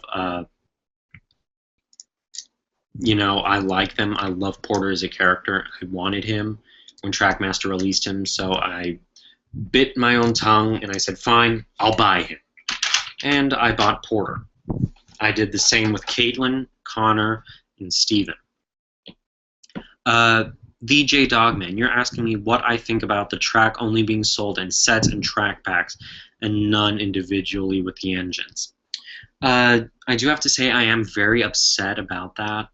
The track packs from TrackMaster from Hit Toys were just about the same cost as an engine, or sometimes even underpriced. I remember I got a lot of track expansion packs. I got the Junction pack. I got one of those. A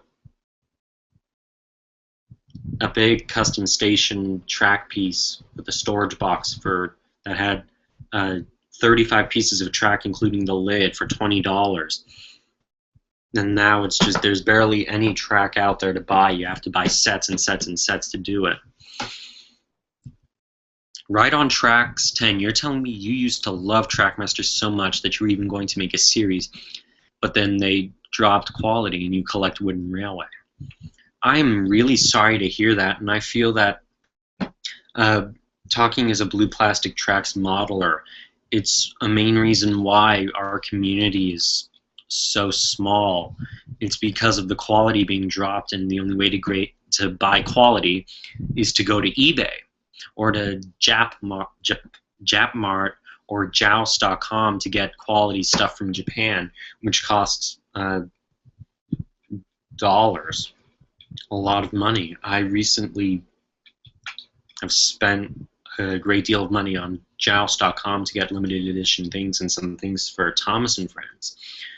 And, you know, unfortunately, I just feel that with the quality continuing to drop and the lack of listening to their consumers and their requests and their cries for better quality, you know, they just don't want to listen. Fisher-Price did a wonderful job with their with the beginning. Like I said, with Ferdinand, I just praised him. I praised him. I thought he was one of the greatest engines they'd ever released. I look at Den now without the nicks in his wheels, and I say, aside from missing the windows on the front, he's one of the greatest engines ever released.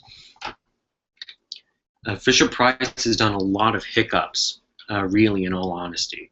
And I am very sad to say that it's just, you know, people want quality. My parents weren't happy that I paid $18, nearly $20, just for one train and its tender. And in all honesty, neither am I. I don't like overpaying for something that used to cost $7. It's just that big price increase. And look at Australia. They pay $34.95 with tax, I believe, for a TrackMaster engine.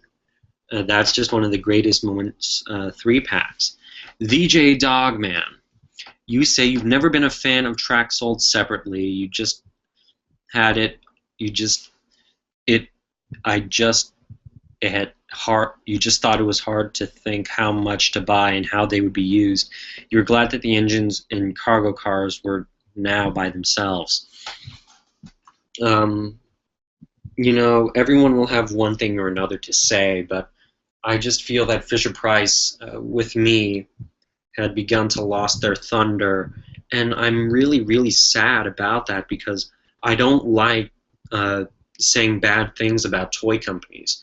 Yes, I understand that this is trains for toy these are toy trains for little kids, but look at blue plastic tracks. It goes for adults as well. It goes for teenagers, college students like myself. It goes for all of us. People will love the BR Class 08 diesel shunter. People will love Stevenson's Rocket. People will love the HK Porter or the Class C Climax or Rolls-Royce Sentinel or DH Bagnall. They will love engines. We will want to buy them. I want a company to show to me, look at what we did. Look at how much it will cost you. It's relatively inexpensive for you. You can buy it now. Ferdinand, I bought him off of Amazon for $19.53 or $54, and that was with the $5.99 shipping. I didn't mind it because I couldn't find him in stores. I still never saw him in stores, and I'm glad that I bought him. He's just amazing. DJ Dogman, you say you are currently taking advantage of the toy sales to get many Brown TrackMaster items at more reasonable prices. I believe someone did a survey and found that TrackMaster from Fisher-Price was sold cheapest here in the United States. I cannot confirm that or deny that.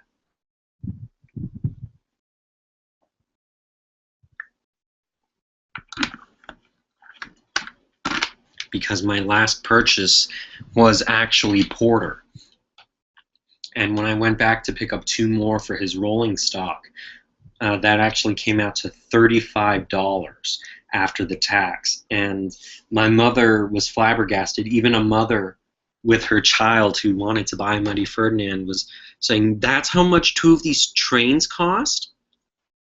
And when I informed her that I was Hank American Engine from YouTube, she said, I saw your Ferdinand review. I liked that. What happened? I don't see you praising them anymore. And the only thing I told her was what Fisher-Price told me when I had called them. And I said, I love promoting your products. I love it. What's going on? And they told me, I'm sorry to say it's official business, but they've told me to say this. It's budget cuts. So Fisher-Price from 2010 to mid-2014, I have to say, was just a very mixed ride.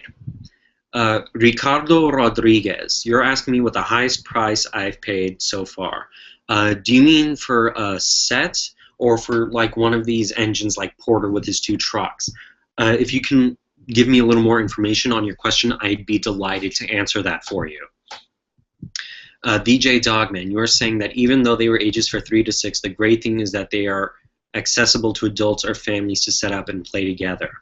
And that is actually the truth. I do not recall what year it was, but when I had made a layout around the Christmas tree, my father actually came and he sat down and he just watched me setting up trains and watching them run. Occasionally my family will come and they'll ask me, you know, can I see this engine? Can I see that engine? My 13-year-old cousin, who is a Thomas fan, enjoys looking at my collection and asking me questions about it.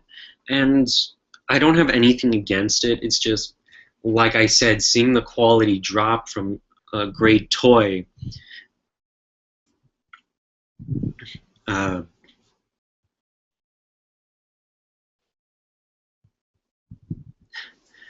you know, it's just, for me, it's heartbreaking. I love promoting companies. I promote Playrail. I would have promoted Hit Toys if they had lasted longer.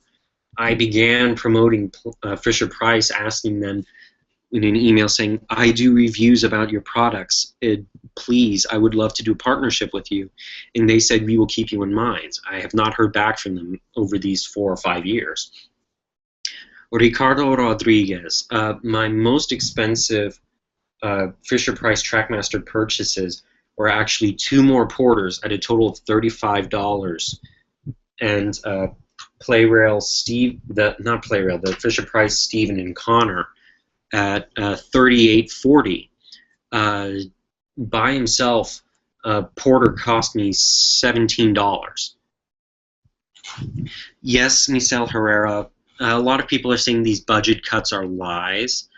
I can't say. I don't run a multi-billion-dollar company, and even if I did, my customers' quality and satisfaction are most important to me. You are asking me if I still have Flynn. I actually do not. Flynn was sent off to a very good friend of mine as a gift when he bought my Fisher-Price Bash and Dash. So no, I no longer have him. VJ Dogman, I was actually able to sort out the issues with my partnership. Things are fine. There was just a technical mishap somewhere along the line. So thank you for your concern. But yes, things have been sorted out now. To wrap up my thoughts on the Fisher-Price portion, the Fisher-Price TrackMaster from 2010 to mid-2014 portion of this live stream, I will say Fisher-Price started out very, very well by doing some things that Playrail USA never did to classic characters, and that Hit Toys TrackMaster never did with some of their characters. But unfortunately, over the years, they began to see that they were buying out the most popular merchandising lines for Thomas and Friends, and that, I presume, would say gave them the mindset to think, okay, we can own this now, we'll do what we like. And, you know, we've unfortunately been pushed to this point where we complain or we say, please stop doing this, we would like to see this, and they choose not to hear. I will admit they do have some thunder over some against Playrail because of character release. It took Playrail about 2 years after Misty Island Rescue to start making Bash and Dash.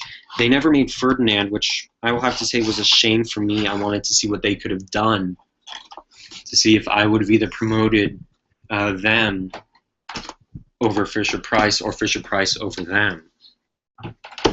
There are a few engines from Fisher-Price that I will actually say I will promote over Playrail, and that would be Steven the Rocket, because he's locomotive powered and his tender is roughly the correct size, and Playrail Belle because of her detail. Regardless that she may be missing some, you know, it's still there.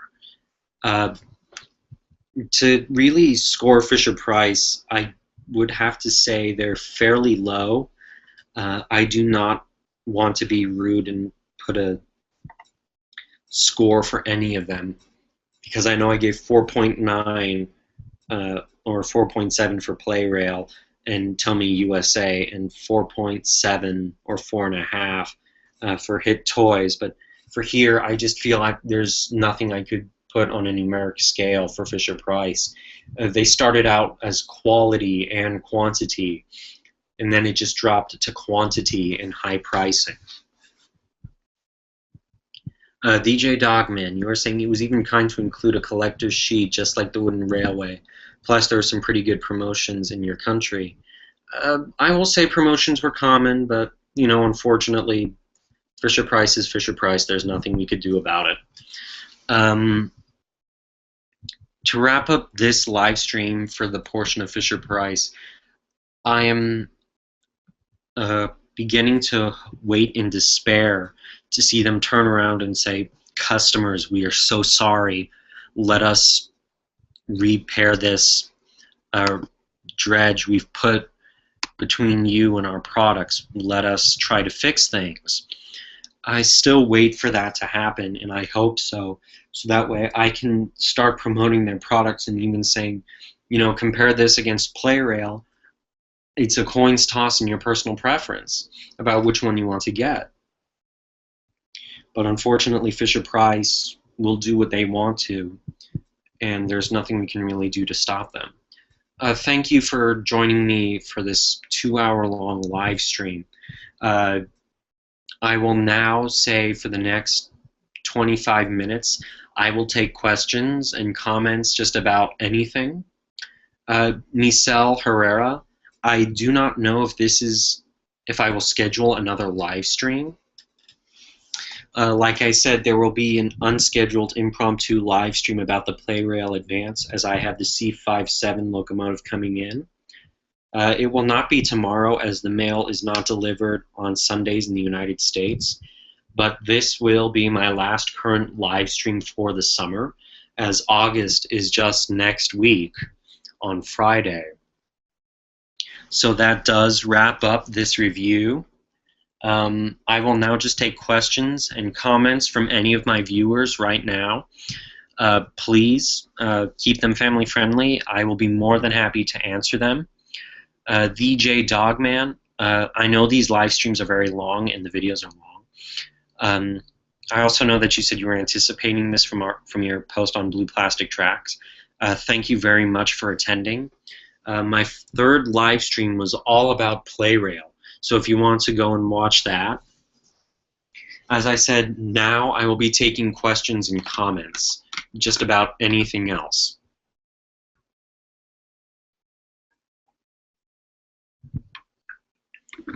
Ricardo Rodriguez, you are asking, do you think that Tomy and old TrackMaster items will go down or on prices with the new TrackMaster as on eBay or Amazon?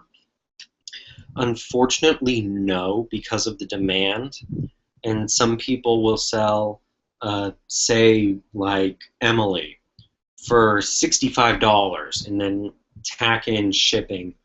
And it's usually, unfortunately, not. Because sometimes you don't even, they can lie and say the engine is new and post pictures of the product. But then you look, and when you receive it, it's not new, it's used, and it's in a terrible condition, and you've paid an arm and a leg for it.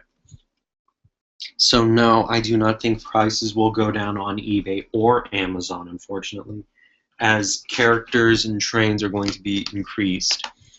Michelle, yes, I have heard of both Wild Nor'Wester and WR 1991. I'm actually subscribed to the both of them. So yes, I have heard of them. I do enjoy their videos. Their content is incredible. It's family friendly. I would recommend subscribing to them. They do a lot of very intriguing things.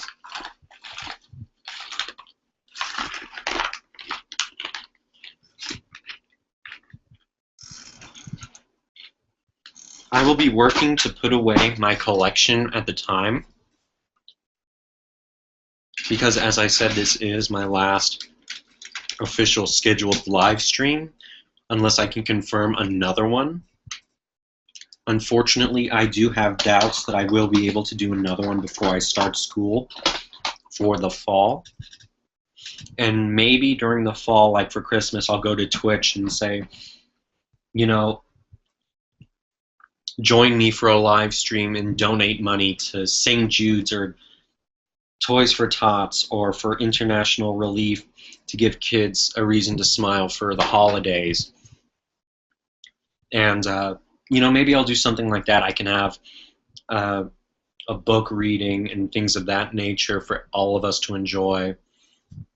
I can have some friends join me, and we can do silly nonsense like quoting Tugs or Thomas and Friends episodes and things of that nature. So tonight's live stream is my potentially last scheduled one for the summer. If I'm able to pencil in another one, if you are subscribed to me or you follow me on Twitter or Google+, there will be updates about it.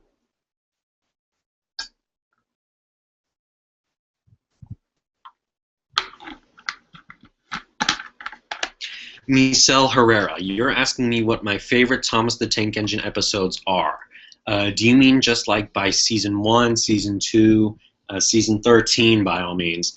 Do you just mean it by season or just overall? If you can give me a little more information, I would love to answer that question for you.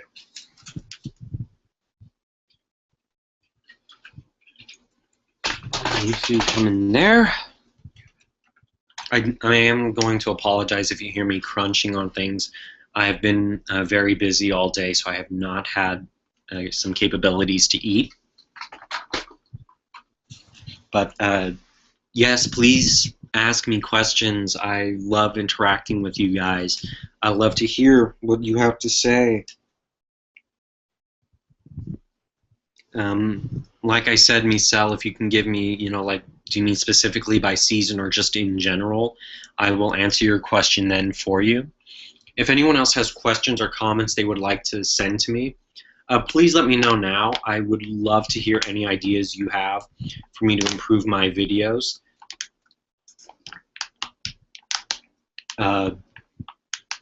Like I said, I've done my points of view for Hit Toys TrackMaster from 2007 to 2010 and Fisher-Price TrackMaster from 2010 to mid-2014. Michelle, I can actually not choose a favorite Thomas and Friends episode from seasons 1 to 5. Seasons 1 to 4 followed the Railway series, and I grew up with that as a little boy in addition to Shining Time Station. So those series will have a special spot in my heart. As for season 5, I could not choose a specifically favorite episode. It was just an adventurous season filled with danger and adventure. So I could not choose a favorite. Ricardo Rodriguez, how long have I been a Thomas collector? Ever since I was born, my parents would get wooden railway trains for me. We did not know about the motorized trains. So you could say my entire life I have been. I've gone through phases where I would buy wooden railway or I would buy Take and Play, but I've always bought TrackMaster. DJ Dogman, you are commenting, I do wonder if there really will be any drops in sales of customers, as I've heard some people say. I doubt myself there will be still plenty of new parents who will at least buy a couple of things. Yes, and I know some people have gone to extremes saying boycott Fisher-Price and things of that nature, and I'm just going to say don't fall behind those guys. They're kind of silly about that. Right on Tracks. Do I enjoy any other television shows such as Doctor Who or SpongeBob? Guilty. I am a Whovian. I got started with David Tennant, and when he left, I cried metaphorically. I did not want him to leave. I am alright with Matt Smith, but yes, I am a Whovian. I also enjoy things like Mythbusters, Phineas and Ferb, a lot of entertaining shows that are family friendly, and also shows where I can learn new things. Call me boring if you will, but I love watching the local news and international news. It's nice to see what's going on around me.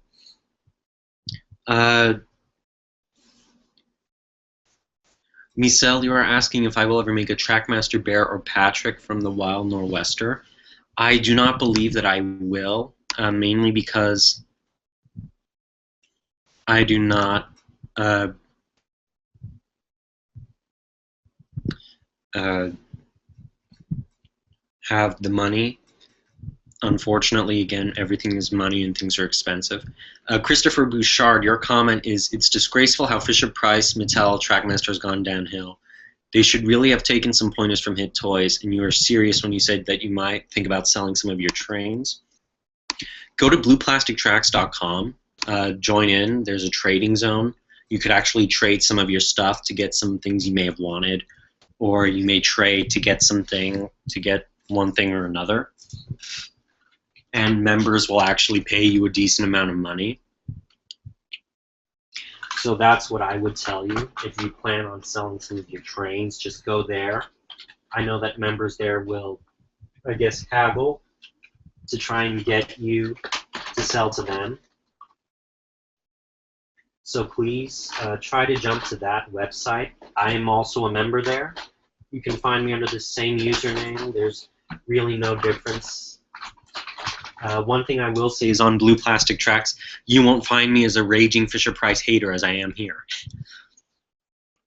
VJ Dogman, you say we really do have to wait and see for how this new TrackMaster will go, at least 2 years when the adapters might disappear and hopefully an update.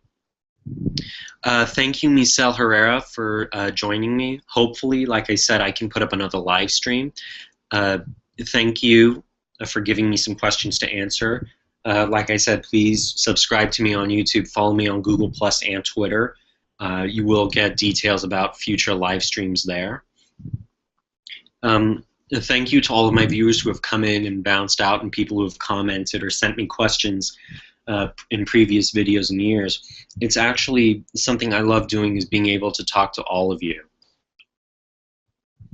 Yes, DJ Dogman, I am a Whovian. I do enjoy it, and unfortunately, like I said, I got on with David Tennant and metaphorically passed away when he cried. Right on tracks. Any tips for new modelers because you're beginning modeling?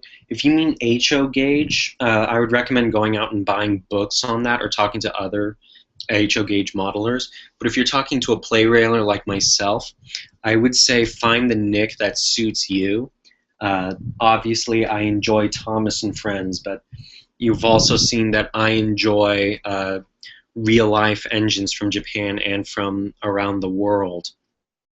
So just kind of see what suits you and purchase things that go along with it. If you prefer quality over quantity, then I would recommend PlayRail. I will not say anything about the new Fisher-Price TrackMaster. As I said, I don't have it here with me, and I don't want to jump to any conclusions, which would make it very biased on my end as a consumer. But yes, my tips for you, if you're going to be a play railer like me, is find the nick of trains that you like. If it's PlayRail Advance, go for PlayRail Advance. If it's Thomas and Friends, go Thomas and Friends. You know, yay, another Thomas and Friends fan. Go real-life PlayRail. Become whatever you like, whatever gives you joy at buying and finding bargains.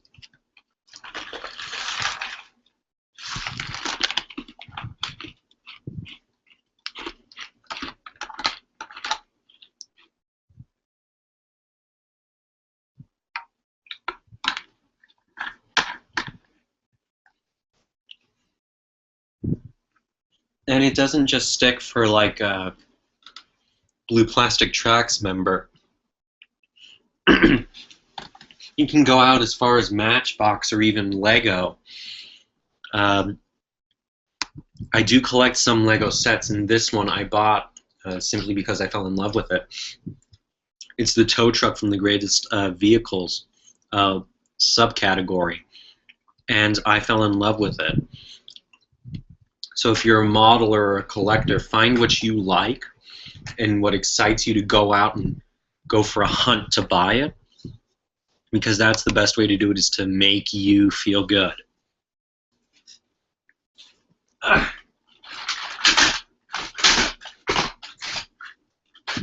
I apologize for all the noise. Like I said, I'm putting away my engines that I pulled out. I have quite literally emptied the top shelf of my storage container to bring out all my trains for you guys to see. There's 12 minutes left in this live stream. If there are any more questions or comments you guys want to send to me, please go ahead and send them. I do want to be able to interact with all of you.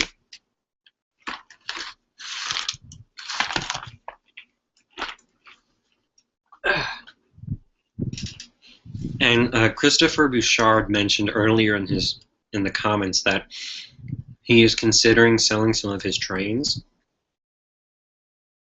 Unfortunately, yes, I have come to that realization that I just bought some characters just because I wanted to have them.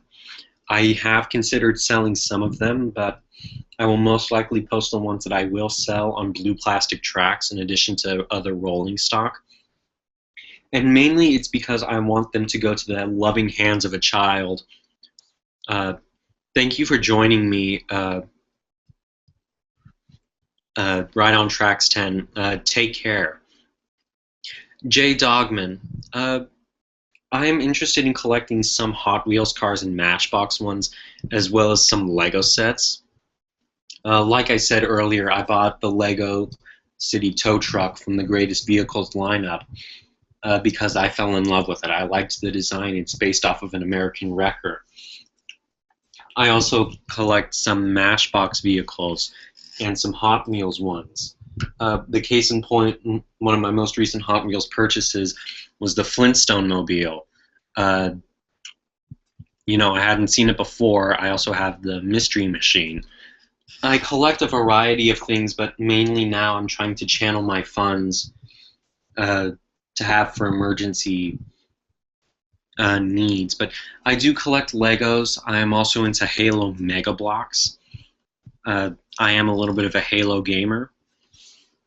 So yes, I do collect other things other than just these plastic trains. An unhealthy hobby for me is to go with my family to a store called Half Price Books, and I look for books just on trains to add to my ever-expanding collection. These two were my most recent purchases, and this one is my favorite book because it has engines information ranging from real-life trains from all around the world. Ricardo Rodriguez, you're telling me you have loved Thomas the Tank Engine since you were a little boy. As I believe another user asked, it was right on Tracks 10. He asked, he was, and you know, in regards to collecting. I would feel to say to you, Ricardo, if you ask me what to collect, it's really what you want to collect. I collected this because it's a cheaper alternative with a bigger variety of characters to Thomas and Friends, because an HO gauge engine can cost $75. With $75 from Hit Toys TrackMaster, I purchased Donald, Douglas, Airy, Bert, and truck and track packs.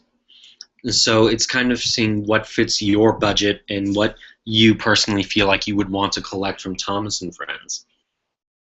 You could collect Take and Play because it's cheap and they're readily available. You could buy TrackMasters and things of that nature.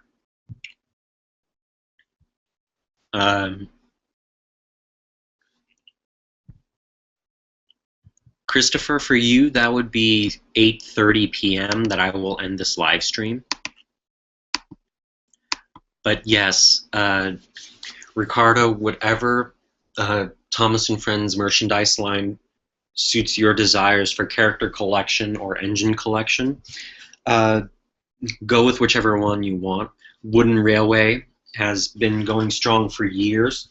I have a big collection of those from when I was a child, in addition to my brothers. I only have a few Take and Play engines left. I know I have a number of Hanks. I have Oliver and Toad, in addition to Bert, Iron Bert from Learning Curve, and Ferdinand. I also do have some Butches, and I was given a free Take and Play Steven from Fisher-Price when I caught a representative and I spoke to them about the new Take and Play line. So, like I said, it's usually just what you want to go and buy.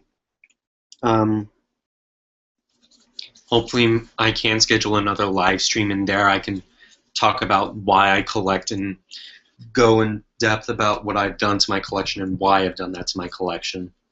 But again, as I said, this may be the last one that is scheduled in the summer. Please keep asking me questions, give me comments, interact. I love talking to you guys.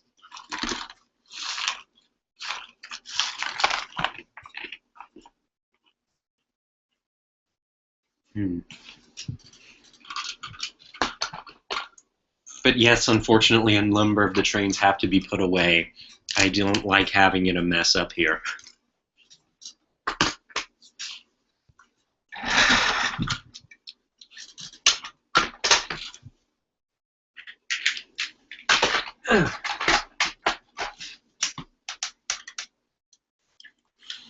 VJ Dogman, do I know what I'm going to do with my collection when I am older?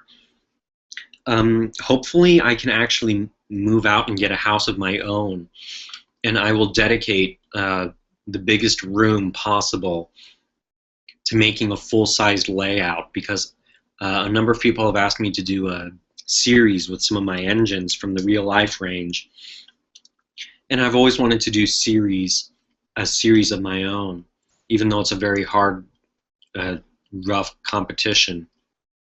But a lot of people have also requested remakes as well, and the longest one is actually my best one. The Flying Kipper remake took me 6 months because I filmed solely in my room, which is very crammed already. And it's just a bit difficult for me to build one set because I have to get every shot I need in that one set before I have to tear it up and build another. Building a set takes anywhere between 2.5 hours, even as far out as 5, and taking it apart runs about the same time. So usually it's just trying to figure out what sets I need to build and what scenes I need to shoot and things of that nature.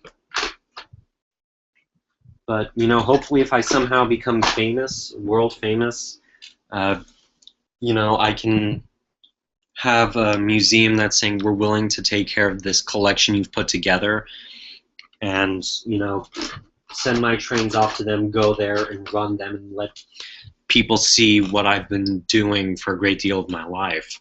Thank you for that question. It's actually very nice.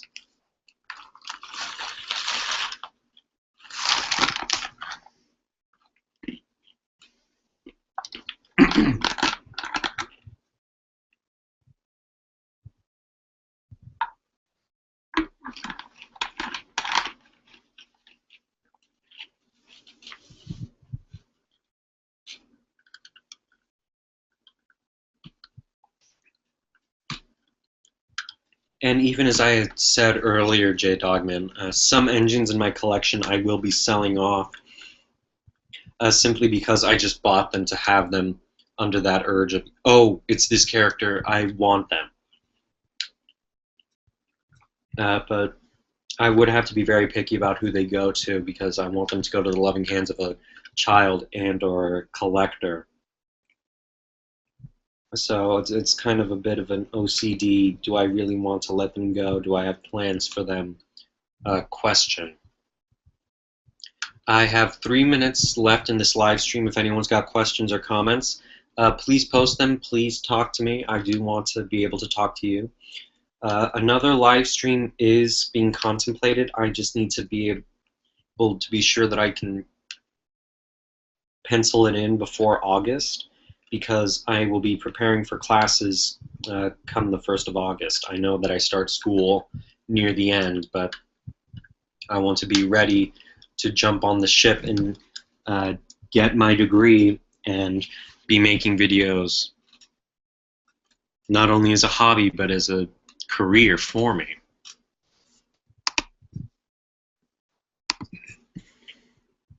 Excuse me. You know, I like talking to people. I like getting questions, comments. I just like being able to speak with everybody. But with about 90 seconds left in this stream, I would like to say thank you all very much for everyone who's subscribed, followed me on Google Plus and Twitter.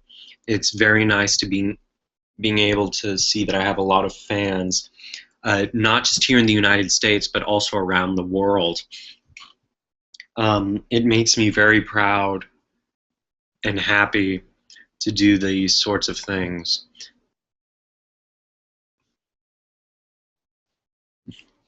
VJ Dogman, I do like your comment in response to the question you asked me with your collection of trains. Honestly, have no idea how mine will end up, but most likely let future children use them. I think that's the beauty about PlayRail and TrackMaster is if you got hooked, even as a teenager I got hooked, you know, future kids are going to say, what's this? And when you tell them and you show them videos on YouTube of what people have done, you know, that opens not only just a gateway for them, but it expands their horizons and allows them to see that they have so much creativity and people, and they can show it to people and they can relate to something.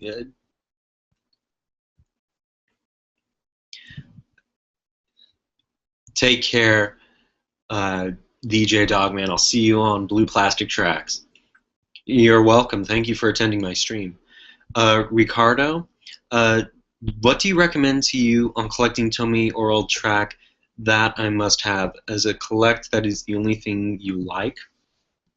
I have to say ordering blue plastic tracks from Japan can be extremely costly.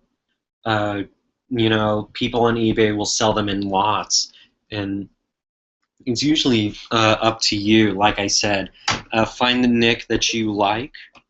You can buy Thomas and Friends engines to be in your collection, or you can buy real-life clay rail engines that are based off the ones in Japan.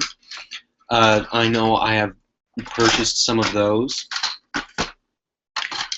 Like I said, it's usually whatever floats your boat or puts steam in your boiler, if we want to talk trains. Just find what you would love to buy, what you would love to see and show off, not only to friends and family, but to your YouTube audience. That is what I have to say. Unfortunately, I do have to go, but if you have any further questions, any of you, please message me on my YouTube channel or direct message me on Twitter or drop a comment on my Google Plus page. This is Hank American Engine. I thank you all very much for your time and patience. I will try and schedule one last summer live stream before, you know, the school rush and everything. Good night, good morning, good evening, and good afternoon to whomever may be watching. Any comments and questions that I may have missed or will be put on here after I close the stream, I will answer in my next one. Ricardo, like I said, if you have any more questions, please message me on YouTube. Thank you all for joining me, and hopefully I can have one last live stream up for you guys before summer. Good morning, good afternoon, good evening, and good night.